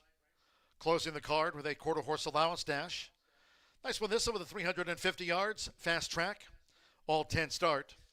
That jockey change again is for number 8 Gold Kings Monty to German Rodriguez. And reported overweights. 1 Super Shiny +7. 2 1 Apolitical Dash 7 over. Number 3 MG Kangora add 2 pounds to the listed program weight. And the 8 Gold Kings Monty 2 extra pounds with German Rodriguez. 10 run, Exacta, Trifecta, Superfecta, and the 10-cent quarter horse, Pentafecta, featured on the finale. Due off soon.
The horses have reached the starting gate.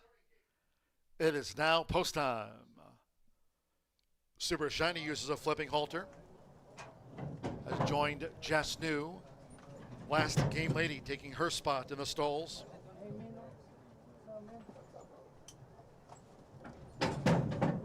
One Apolitical Dash went it well.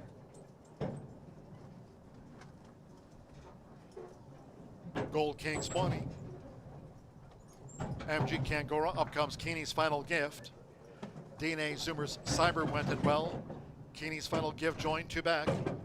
Marty Munoz with Disco Lady. At 350 yards, Fast Track, one more. Giovanni Flores Munoz with Beach Chicks. Wednesday and Thursday cards from 2:10 p.m. Eastern. This the last of the day. Fast Track standby for Beach Chicks. We're tied. Disco Lady 8-5 on the final favorite, all in mind. Ready. Off the Tuesday finale.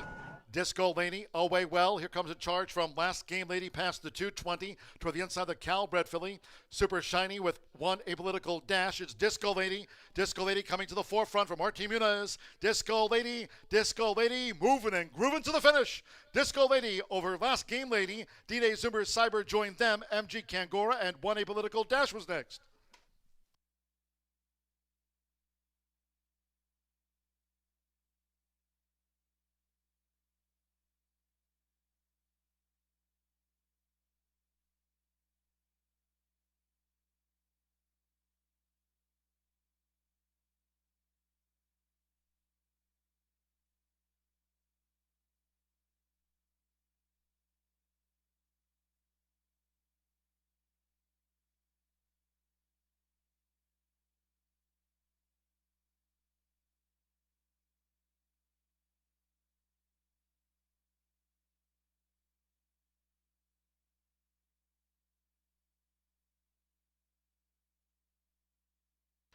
Five, seven, and a photo for third.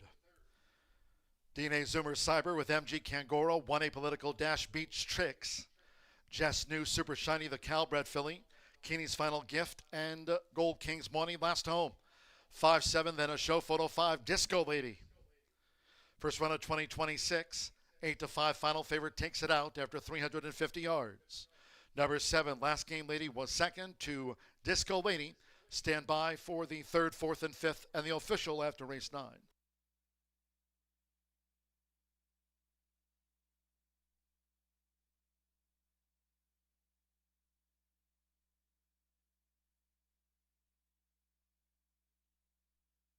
The judges have posted number 9, DNA Zoomer Cyber confirmed third. Over 3 MG Kangora fourth, and 2, 1 Apolitical Dash was fifth. For the quarter horse Pentafecta, 17.881. Disco Lady in her first run of the year. She's come back on top. Martin Muniz for Ricardo Martinez, 17.881 Fast Track.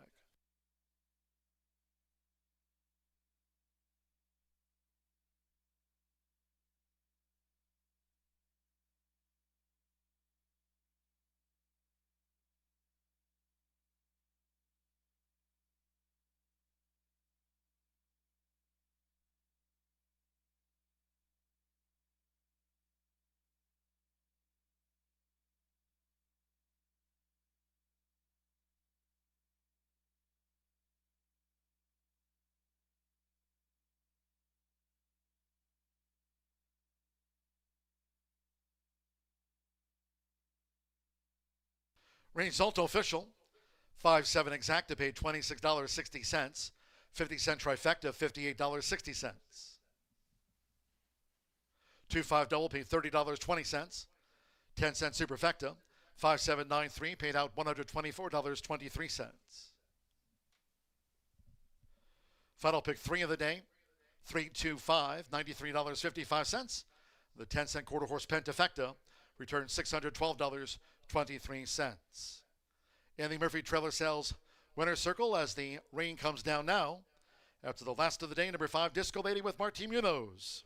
4-year-old Sorrel Mare by Tempting Dash out of Jesse Del Rey by Spit Curl Jess.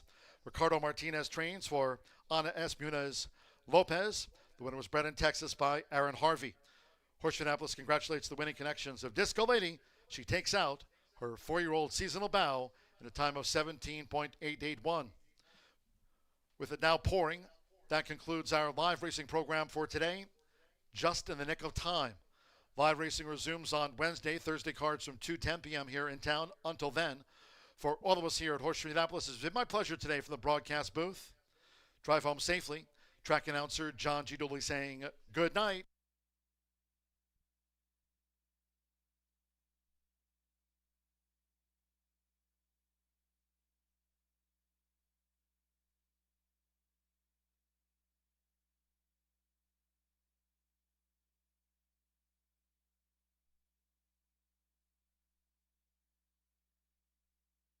Ready. Off the Tuesday finale. Disco Lady away well. Here comes a charge from Last Game Lady past the 220 toward the inside of the Calbred filly. Super shiny with one apolitical dash. It's Disco Lady. Disco Lady coming to the forefront from Martin Muniz. Disco Lady moving and grooving to the finish. Disco Lady over Last Game Lady. D-Day Zoomer.